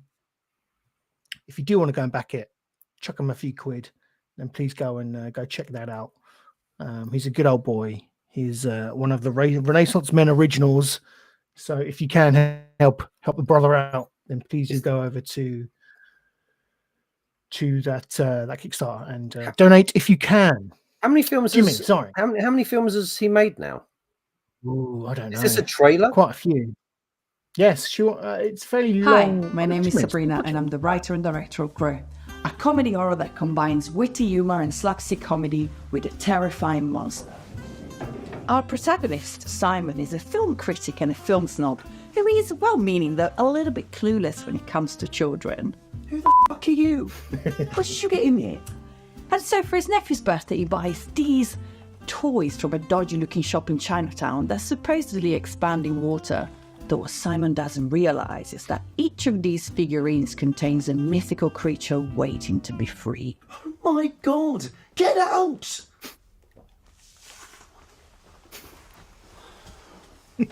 Weird woman. Off! I think that was me. I just saw him. Lifelong friend Tabata, who's a very vocal vegan and won't hesitate to scold him on his choices of plant-based milk. That's a good screen. Simon and Tabata are gonna have to figure out how to survive dinner time with a giant monster lurking in the kitchen. Come, I'll show you. Our monster will be brought to life by a masterful combination of impressive practical and visual effects to create a terrifying creature, which I'm sure will keep some of you up at night.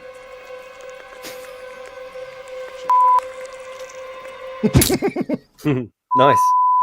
I'm really excited to bring this project to the screen, and I've enlisted an excellent team to help me realize my vision, which at its core has a meaningful message about the impact we have on the environment. So how can you help?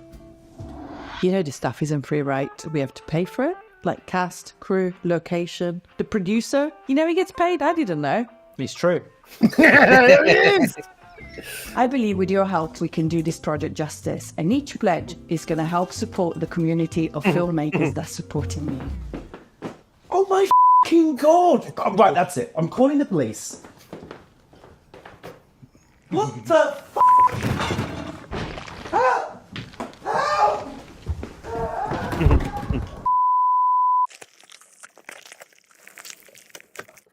Good stuff. Right, there we go. That looks genuinely quite good. 8% of its goal so far. Yeah, go and help a Renaissance man fulfill his dreams. But yeah, I do like the idea of Phoenix is suggesting that we do get parts in the film. Well, we're still waiting to be asked. Yeah, and of course, as we know, Jimmy has acting. I have a Disney acting credit. Yeah, we showed it last time on the show. Hell yeah! I have Midge, do you want someone who worked for Disney or not? You know, do we ascertain if you still had the leather trousers? I don't have the leather trousers. It was costume given to me by the costume department. Right. Yeah. Okay. But yeah, that was great fun. Go there and help him out. Chuck a brother a bone. Yeah. Oh, do you know what? I'm going to put a link right now, into the chat. Otherwise, you might forget. Lovely comment from Miss Phoenix as well. Hello, cutie pie. Quote of the film. That's from The Running Man. Hello, cutie pie. It's a good quote. Well done, Miss Phoenix. Well done. Oh, there you go. Jimmy can wear those leather trousers. We were on the same wavelength there. Links in the chat. Go check it out and go give him some money. Give him some money. Fund the film. There we go. What else we got, Jimmy? Saying I think that might be about it. Or do we want to talk WrestleMania 40? That's a long conversation, isn't it? It's a really long conversation. I mean, we watched it, we enjoyed it. It was amazing, absolutely amazing. I cried, Stu. You cried. Well, okay. Perhaps we talk about the crescendo, the final. You know, the culmination of the 2 years worth of story, the Cody Rhodes versus Roman Reigns, and how that played out. Or that, even though that could be now's conversation. Yeah, I think, Stu, what we say is it was the best WrestleMania for a long time, wasn't it? The Rock was involved. The storyline had been building for 2 years of a man trying to get the title that his dead father never managed to get. I mean, that's the story, isn't it? It is. And it's taken him 2 years to get there. and people were trying to stop him, and he had to overcome insurmountable odds, and he bloody did it, didn't he? He bloody did it, and the not only was it like it really did. Oh, we spoke, didn't we? We said we want wrestling Endgame, and we pretty much got it. To be fair, yeah, it was like the culmination of not just that like micro story of Cody Rhodes, you know, as you say, finishing his story and he, you know, fulfilling his legacy by winning the belt.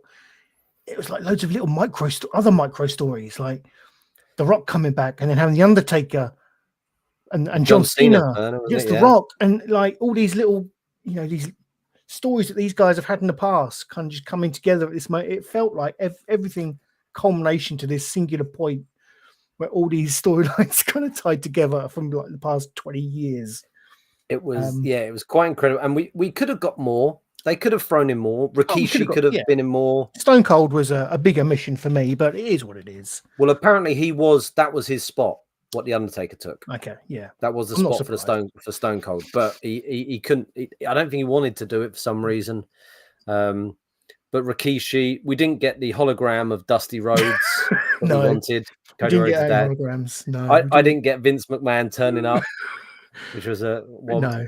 We didn't get Hornswoggle riding to the ring on Pharaoh, Cody Rhodes' dog. No, nothing. We didn't get Shawn Michaels, which I wanted because we never got Michaels and The Rock, did we? But it was great. It was so. I was explaining to my parents what had happened. Oh, really? Yeah, and they could see the enjoyment out of it because I was talking to my mum. I was saying, look, you watch your soaps every week. Yeah. If I just sat down and watched an episode of EastEnders, I'll go, what's this shit? Who are these idiots? But if you watch it for a few weeks, you get the storylines, the characters, who you're supposed to like, and then you're in it.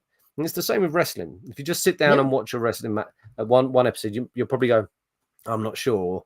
But when you start following the stories, it's stories with big muscly men and athletic women. And it's just wonderful. And I'd say for anyone who goes, I don't know if I'd get into it. If you watch WrestleMania, that can bring you in. I think that can get you back into when you was a kid. Because I was out for years, and then it was a few years back when a friend back in. He said, I think you'd give it a chance. Maybe watch the WrestleMania, and it was the one where Brock versus Roman and Seth cashing in. And I watched that Mania. I was like, I'm back. I'm back, baby. I think Mania can bring people back, and this one will. If you fancy giving wrestling a go again, watch this year's WrestleMania. It was brilliant. Yeah. My one fear really is now where do we go from here? It feels like the day after the Lord Mayor showed, isn't it? It's a bit of an anticlimax. What is the next great story? Now do we have to wait another 2 years to build that up? It feels like the next phase of the MCU. Yes, that absolutely happened. Marvel movies finished with Endgame. That finished with Endgame, and it's never recaptured anything near what that built up to, and they're still struggling to do it. And they'll probably struggle a bit, but that doesn't mean it's bad. It was just so good, you know. Yeah, but I'm interested to see where the company goes with Cody as its figurehead, and you know, and of course we got Damian Priest as the world heavyweight champion as well, didn't we? So we've got two new champions kind of thrusting out into forging their own new eras. So it's interesting times for WWE. It's still exciting. The Rock's going away for 6 months because he's got to film a film, but he'll be back. Got CM Punk still there with the Drew storyline. There's loads of things going on. It's a great time to be a wrestling fan. It is very much so. If you have, as Jimmy says, if you've tapped out from wrestling for a while, go check out WrestleMania 40. Both nights, because they were both excellent, I thought. It's only 8 hours. Yeah. Get stuck in. You have it done in a couple of evenings. I thoroughly loved it. It was great stuff. Talking of wrestling, Stu, there's rumors that Vince is talking about doing something. There's rumors that Vince is thinking about doing something else, coming back. Maybe even doing a wrestling promotion. Oh, God's sake. This is the rumors that's going around. Well, he's been selling a lot of stock. Like, I don't know if it's billions, but a lot. What, to generate funds? Yeah, and they're like, people are like, why is he doing that? Is he to buy AEW? Imagine that. Imagine that. I'd love that. Like, Tony would never sell it. Rips Tony Khan rips off the mask and it's Vince underneath. It's me, Austin. Surprise. Do you think I was watching something the other day talking about? Do you think that people will forget about what Vince did? You know, like they have done with Hogan a bit. You know, that not going to forgive him, but sort of forget about it so they can still go back and enjoy certain things with Vince in. Can you separate the artist again from the actor? I think certain things will be easy to do with him and Stone Cold and stuff. Anything he did with women, that's going to be unwatchable. Yeah. But we're assuming, of course, that it was all true. Because, you know, there is, it's got to be proven, I guess, in a court of law under, you know. He was paying her $1 million a year to be quiet. Okay. That in itself is shady, isn't it? Shady. Yeah. Because he's claiming it was consensual, but if it was consensual, you don't have to pay someone $1 million a year. No, true. I didn't know that, to be fair. Well, that's why she's doing him, because he didn't pay the other $2 million. Okay, he wasn't paying his hush money. Yeah. Okay, fair enough. But wrestling, get back into it. Forget it. Vince is gone. It's the Paul Levesque Triple H era. It's time to get back in excited. Yes, it is. And Jimmy, something else to get excited about is Hot Takes, that segment of the show where we take a look at the latest trailers and react to them. And I've got a couple of doozies. I've got 2 doozies for you this week. Lovely. But before we do that, let's transition into the segment we call Hot Takes.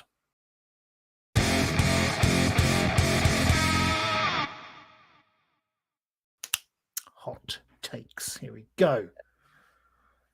2 trailers for you, Jimmy. First up, Joker. The Joker. Yes. How are we pronouncing this? Folie adieu? You're so European, Stu. Isn't it Folie? Folie adieu? Yeah, we'll go with that. I think it doesn't matter what you say as long as you say it with a really poncy French accent. Joker 2. It means the Joker 2, doesn't it? Yeah. Yeah. The fool, I guess. The fool. Yeah, that's a good point. What does that mean in translated English? Well, the Joker, I think, isn't it? Well, Joker obviously means Joker, but what does the folie adieu mean? Something. I thought Folie meant Joker. Google it. That's well, my googling isn't very good, is it? As we've established. Rubbish. Folie adieu meaning folly of 2. Okay. Also known as shared psychosis or shared delusional disorder. Oh, interesting. Jinx. A rare psychiatric syndrome in which symptoms of a delusional belief and sometimes hallucinations are transmitted from one individual to another. Wow. Hence Joker, Harley Quinn. Yes. Musical. Yeah. It's going to have songs in it, right? So they're obviously shared delusions, I guess. Yeah. So implying maybe that it's not reality; it's playing out in their heads. Yeah. Because there's a bit of that in the first film, really, wasn't there? Yeah, he saw himself on that TV show, didn't he? He was watching the TV and he saw himself on it, and we don't know what's real and what's not in that. And at the end, he was he was telling a story, wasn't he, to the woman? I think he was, yeah. So, what's it called? The unreliable narrator? Yes, correct, so Jimmy. Thanks. It's like, was any of it real? Who knows? Who knows? But the trailer dropped last week. I've been waiting. Have you not seen it? No. Oh, you've been waiting all this time, Jimmy. I have. Itchy eyeball. God. I can tell. Sorry. Has he lost all the weight again? He looks like it, doesn't he? Looks like it. It's like my brother. What's his secret? He's in The Joker Joker 2. diet.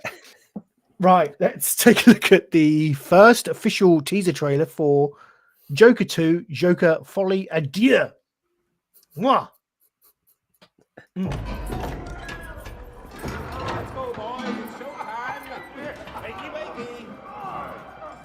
Hey, Fleck, you got a joke for us today?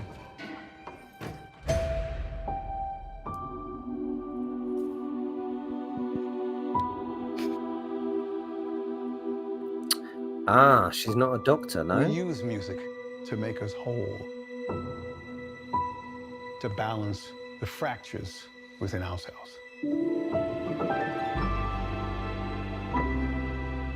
I'm nobody. I haven't done anything with my life like you have.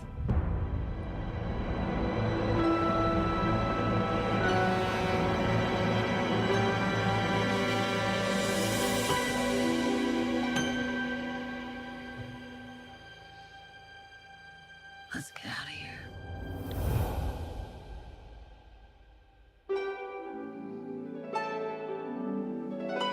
Oh, it looks beautiful. What the world needs now is a love, sweet love. It's the only thing that there's just too little of. What the world needs now is love, sweet love. Tell us, what's changed, Arthur? Alan! I'll tell you what's changed. I'm not alone anymore. That's what we should be talking about.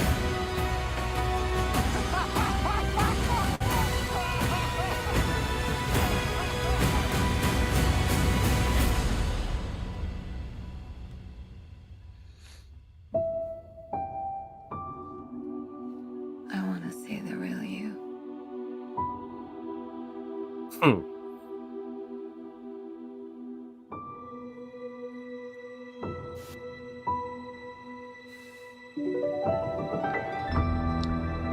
That looks very good. Yeah, it looks. It looks like it's in great hands, great directing hands, isn't it? I mean, that looks like everything I want from a Joker sequel, a sequel to that film. Just more. What did you think of the first Joker film? Amazing. Yeah, me amazing. too. Loved it. I get it. I know some people go, it's a bit of a rehash of some of the old 70s movies, Taxi Driver and things like that. And you go, yeah, there's homage to that, but it was still great. Directing, writing, acting. Yes, there was some elements taken from it, but that's fine. And to do a sequel to that, I think you had to do something else different, didn't you? And again, that looks pretty special. Weird to see Steve Coogan there. Yeah, I don't like seeing him in anything really apart from Partridge, but exactly. Hopefully it'll just be a small. I had the issue with obviously the Jimmy Savile drama that he just came out as Partridge to me. Anything he's in, he's just Partridge. As we yeah. Well, maybe he'll just have a small part. Hopefully he's not the fucking Riddler or something. It doesn't look like it has the old school story about how they met with her as Dr. Harley. No, it doesn't. No, it doesn't, does it? But that's fine. I got the impression that she was an inmate at Arkham as well herself. Yeah, but she may not be. She may be a doctor that he's seeing as an inmate, or who knows? I mean, Jesus, I forgot in the first one he has that whole relationship with a woman. That's not real, doesn't he? Yeah. Yeah, that looked great. It looked that end shot, with the smile, and then he, go and pull out of focus, pull into focus, and you're playing with like the perspective and stuff. That was to me that one shot. Yeah, this is going to be a good film. You've got how can you fail? How can you fail? Joaquin Phoenix is a powerhouse. Yeah. He's an awesome actor, and. Going from the last Joker film, Lady Gaga is good. She's a good actress, great singer, obviously. And if there's going to be some singing in there, God, it looked really interesting. We didn't get a lot, really. You know, you can take a few bits from it, but I'm really excited about that. I think it'll be very much like the first film, Jimmy. I think it'll be a slow burn, maybe like a climactic, very kind of, what happens in the first film. The end is very traumatic and just it culminates in like this moment.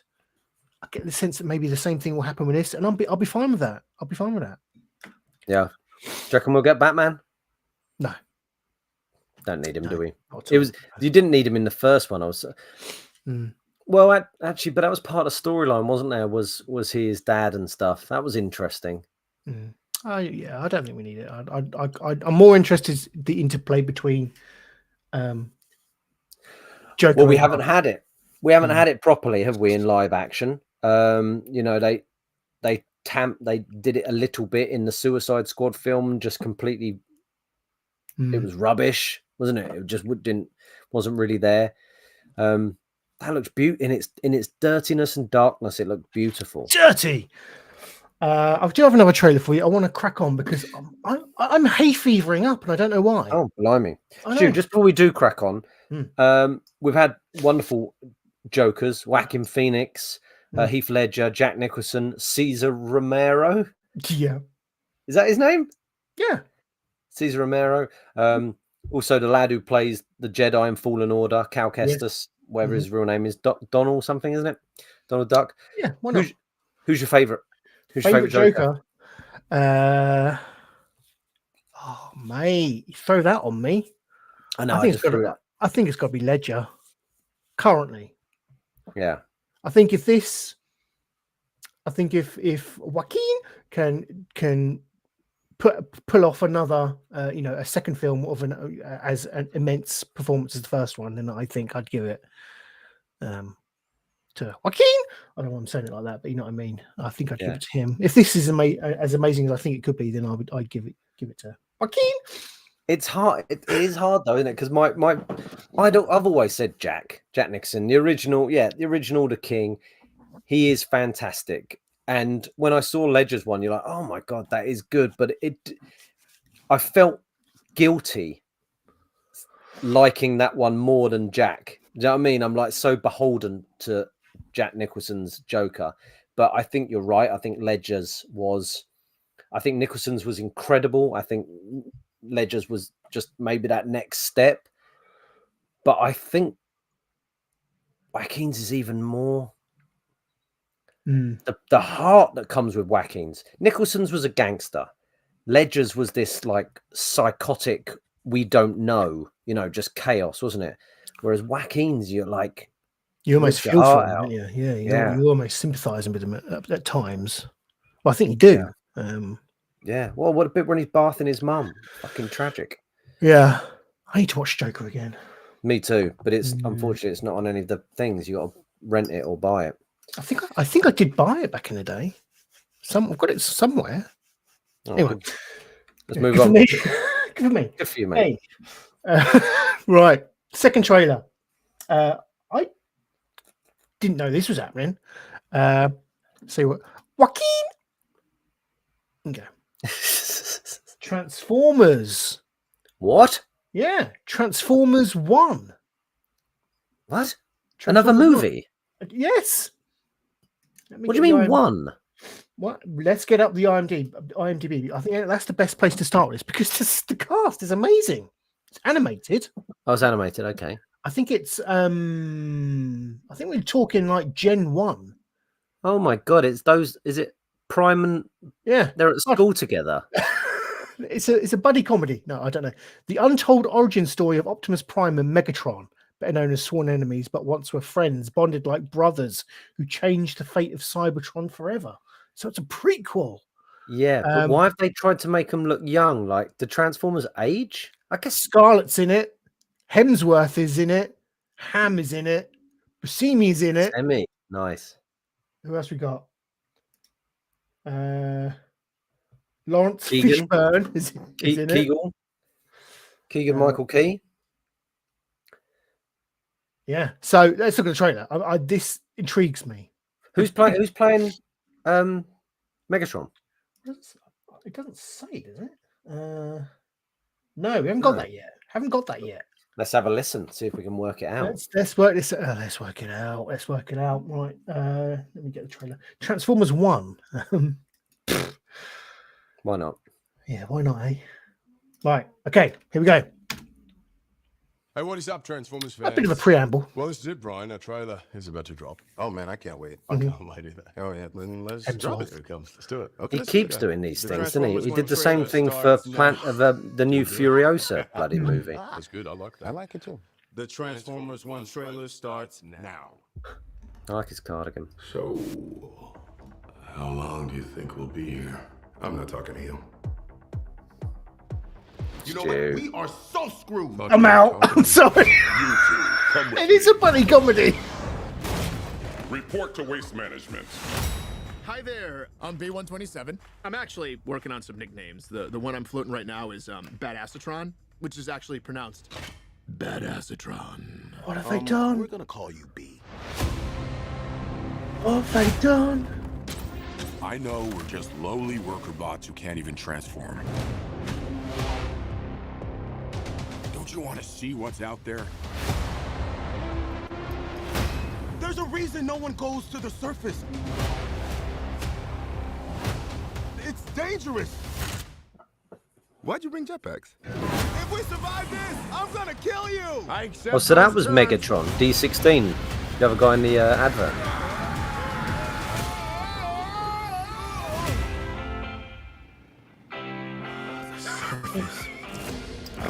It's beautiful.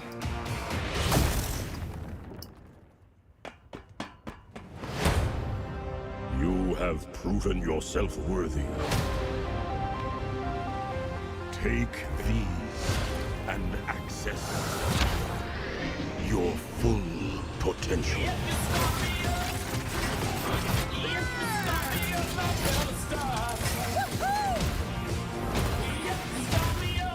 It's time to show them we are more than meets the eye.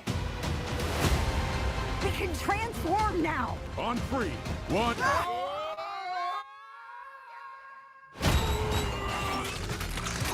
It's working. Where's my head? How do we use these things? Oh, look at the wheels! I need wheels! Woo! Guys, that's not good. We've got these powers for a reason. Let's use them. We stand here together as one.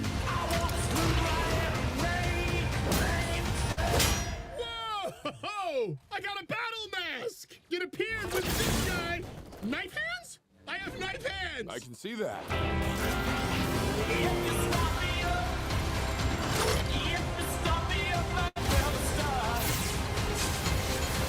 B, these are not the bad guys. Why did you cut the door? Wait, no, it was already like that.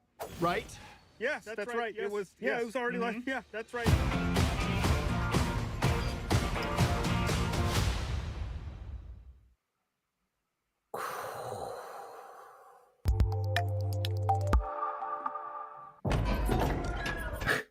Yeah, the Do that Joker. again.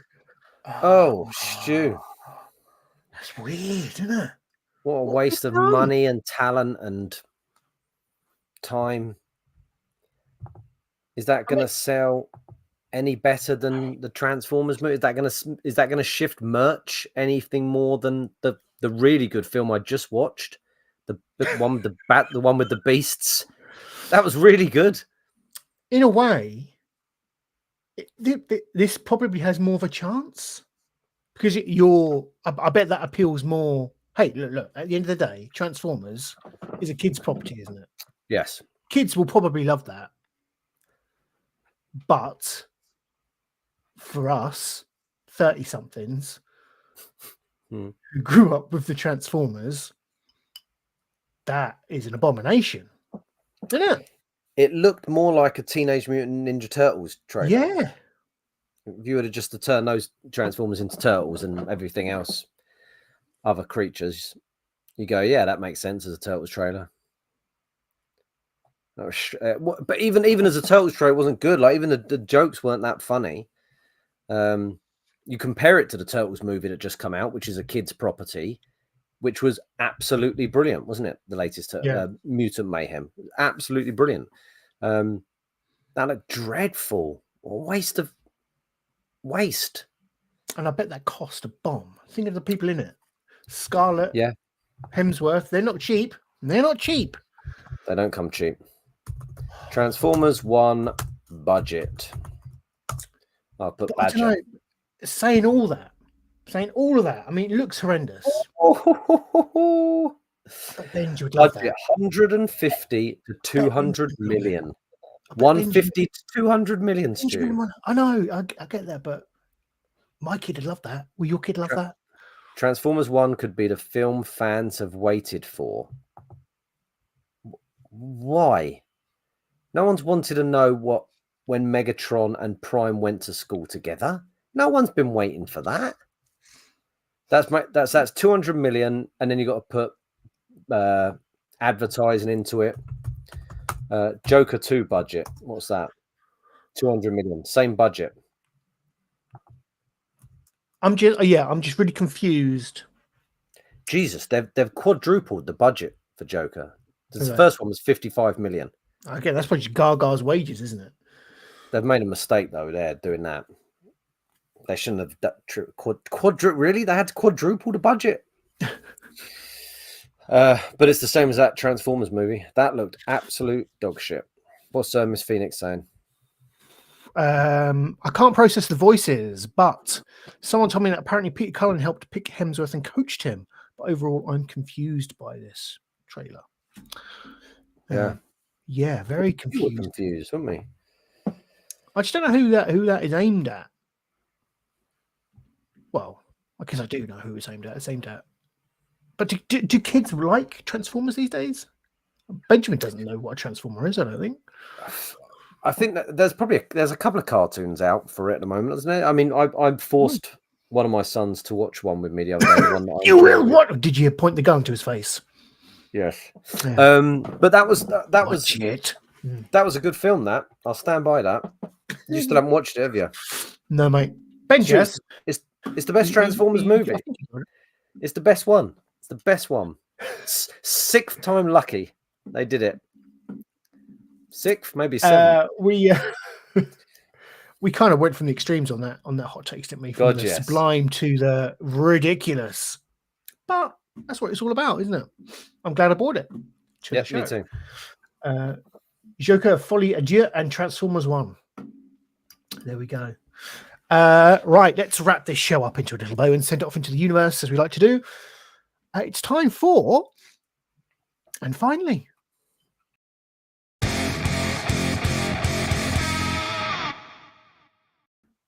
Here we go. And finally. I was struggling with an and finally story for you this week. So Jimmy the Saint has saved me. Well, I had two options. We had the bird news. And for new listeners, we used to have a regular slot, which was called Bird News, where we had to bring an interesting story about birds each week. It got really hard, didn't it, Stu? Turns out birds aren't that interesting and funny. So we had two options. We had this story, or there was another story which caught my attention, but we're not going to show it because it was about a woman taking a dead body into a bank to try and get £2,000 out. I almost bought that out myself. But did you see the video? No. There's the video of the woman taking the dead body in. Oh. And even though the body is blurred and in a wheelchair, you still get the Weekend at Bernie's vibe. And she's like looking at the camera going, he just needs to sign this. You need to sign it. And it's like so creepy and horrible. I didn't feel we could finish the show on a blurry corpse being manipulated to get a bank loan. So we brought Alan this Partridge bird news. getting his BBC contract. Yeah, just sign there. Then, it was much worse than that. It was really it all comes creepy. back to Alan. It all comes back to Alan at the end of the day, doesn't it? It was too dark. It's all Alan. So I thought this bit of bird news. Let's go retro and bring some bird news. Stu. Before I do that, Phoenix does make a good point. If you're going to go through all of that, bringing a corpse into a bank. Yeah. Do it for more than £2,000. Well, whatever I it was. think that's what they had in their account. Right. So I don't think they weren't getting a loan or a mortgage or anything. It was just that's what's left in the account. Let's get that out of that account. Yeah. This story isn't amazing, Stu, but I thought it was quite sweet. Okay. Well, you've sold it to us. Let's have a look. Well, that's why I did the dead body story first. Yeah. Was it a video, by the way? Was it a video? The dead body? No. No. Just pictures, which made me laugh. No, that's fine. Okay. Okay. Coming up. Yeah. Bird news. Bad news. Yeah, bad news. Don't Okay. scroll down yet, Stu, because we've got a perfect shot. Bedfordshire.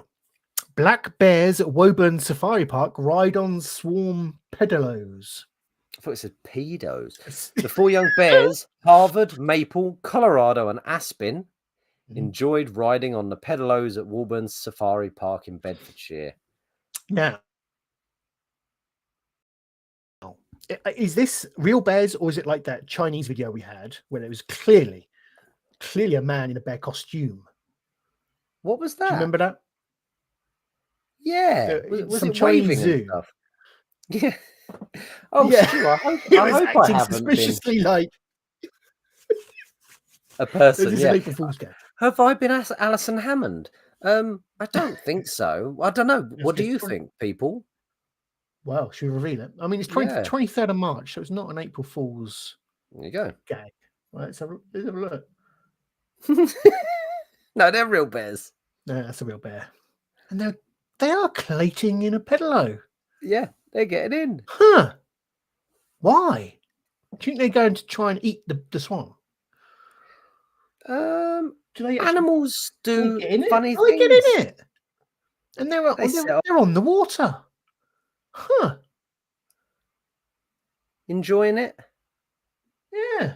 Oh, bringing it back in? Yeah. That's the most annoying thing about the boat, getting it back in. Look at them. Beautiful. That's lovely, isn't it? Beautiful bears. They are. So you had the whole of the internet, and that's what you found. The whole of the internet. Bad news. No. I found a woman taking a dead body to a bank. And Stu, we can still look at it if you want, but it's pretty ghoulish. No. Do you know what? Get demonetized. I did. Because money. I'm gonna. No, do you know what? I'm gonna find one. Because I did find one, and I didn't know whether to bring it up or not. I thought that was a lovely story. It was good. It was lovely. Thing to finish with. Feel good. Absolutely feel good. Lovely bed. And you know, wild animals do very strange things. We have a rabbit in the house, as you know, and it's essentially a wild animal. But the other day, everyone left the house, and the rabbit ran to the front door because people had gone.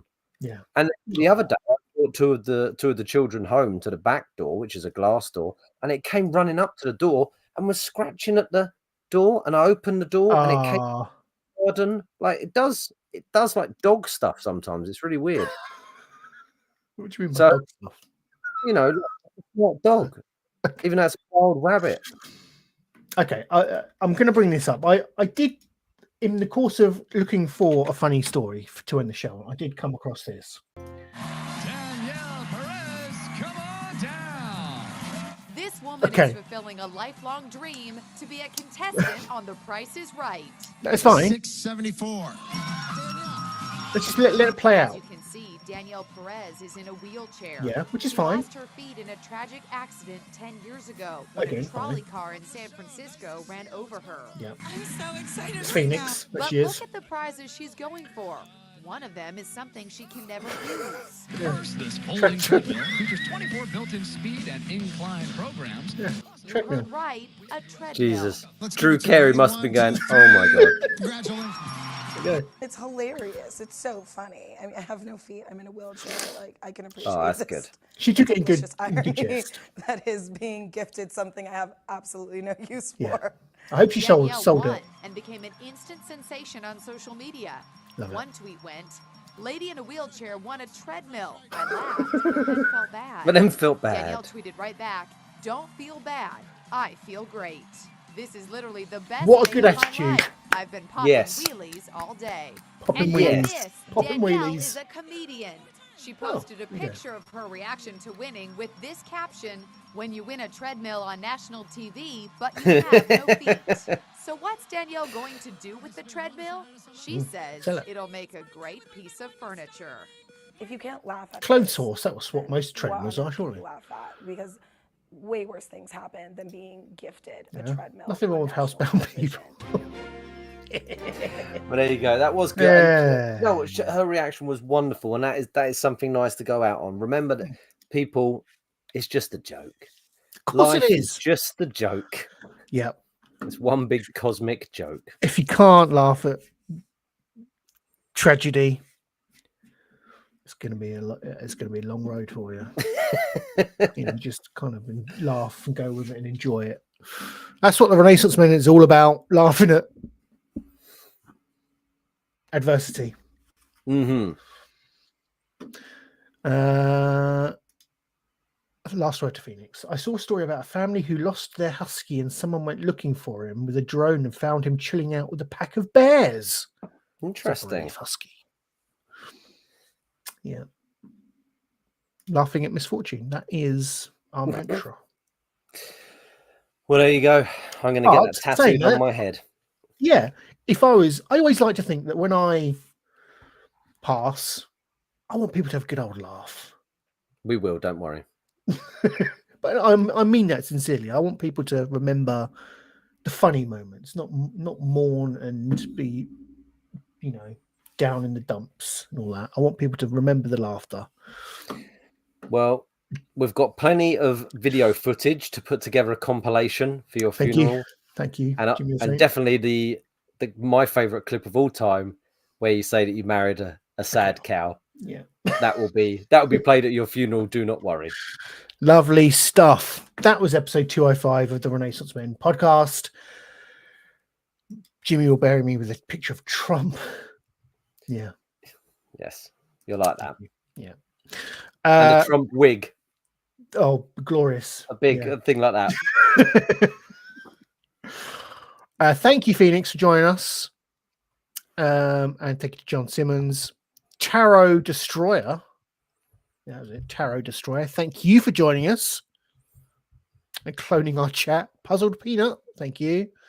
Lord Doolin. Have I missed anyone? Neil J. Of course, Neil J is always there in the background, lurking. I think that is it. If I missed anyone, I do apologize. But thank you everyone for joining us, both live and on demand. It's been an absolute pleasure. I will return next Friday with another Guff Divers, one assumes. And Jimmy, you and I will come back here, reconvene in 2 weeks. Yes. To do this all again. Hopefully I would have seen bloody Fallout. Caught up with X-Men and had survived the next 2 weeks. All that. We'll do all again. All again. Just have one last look in the chat. Yes, that's a lovely way to end. Waves and salutes. Until next week, thank you, Jimmy the Saint, for joining me as always. Thank you. Until I will see you in 2 weeks. Until next time, please take care and goodbye. Yes, play the outro. Goodbye.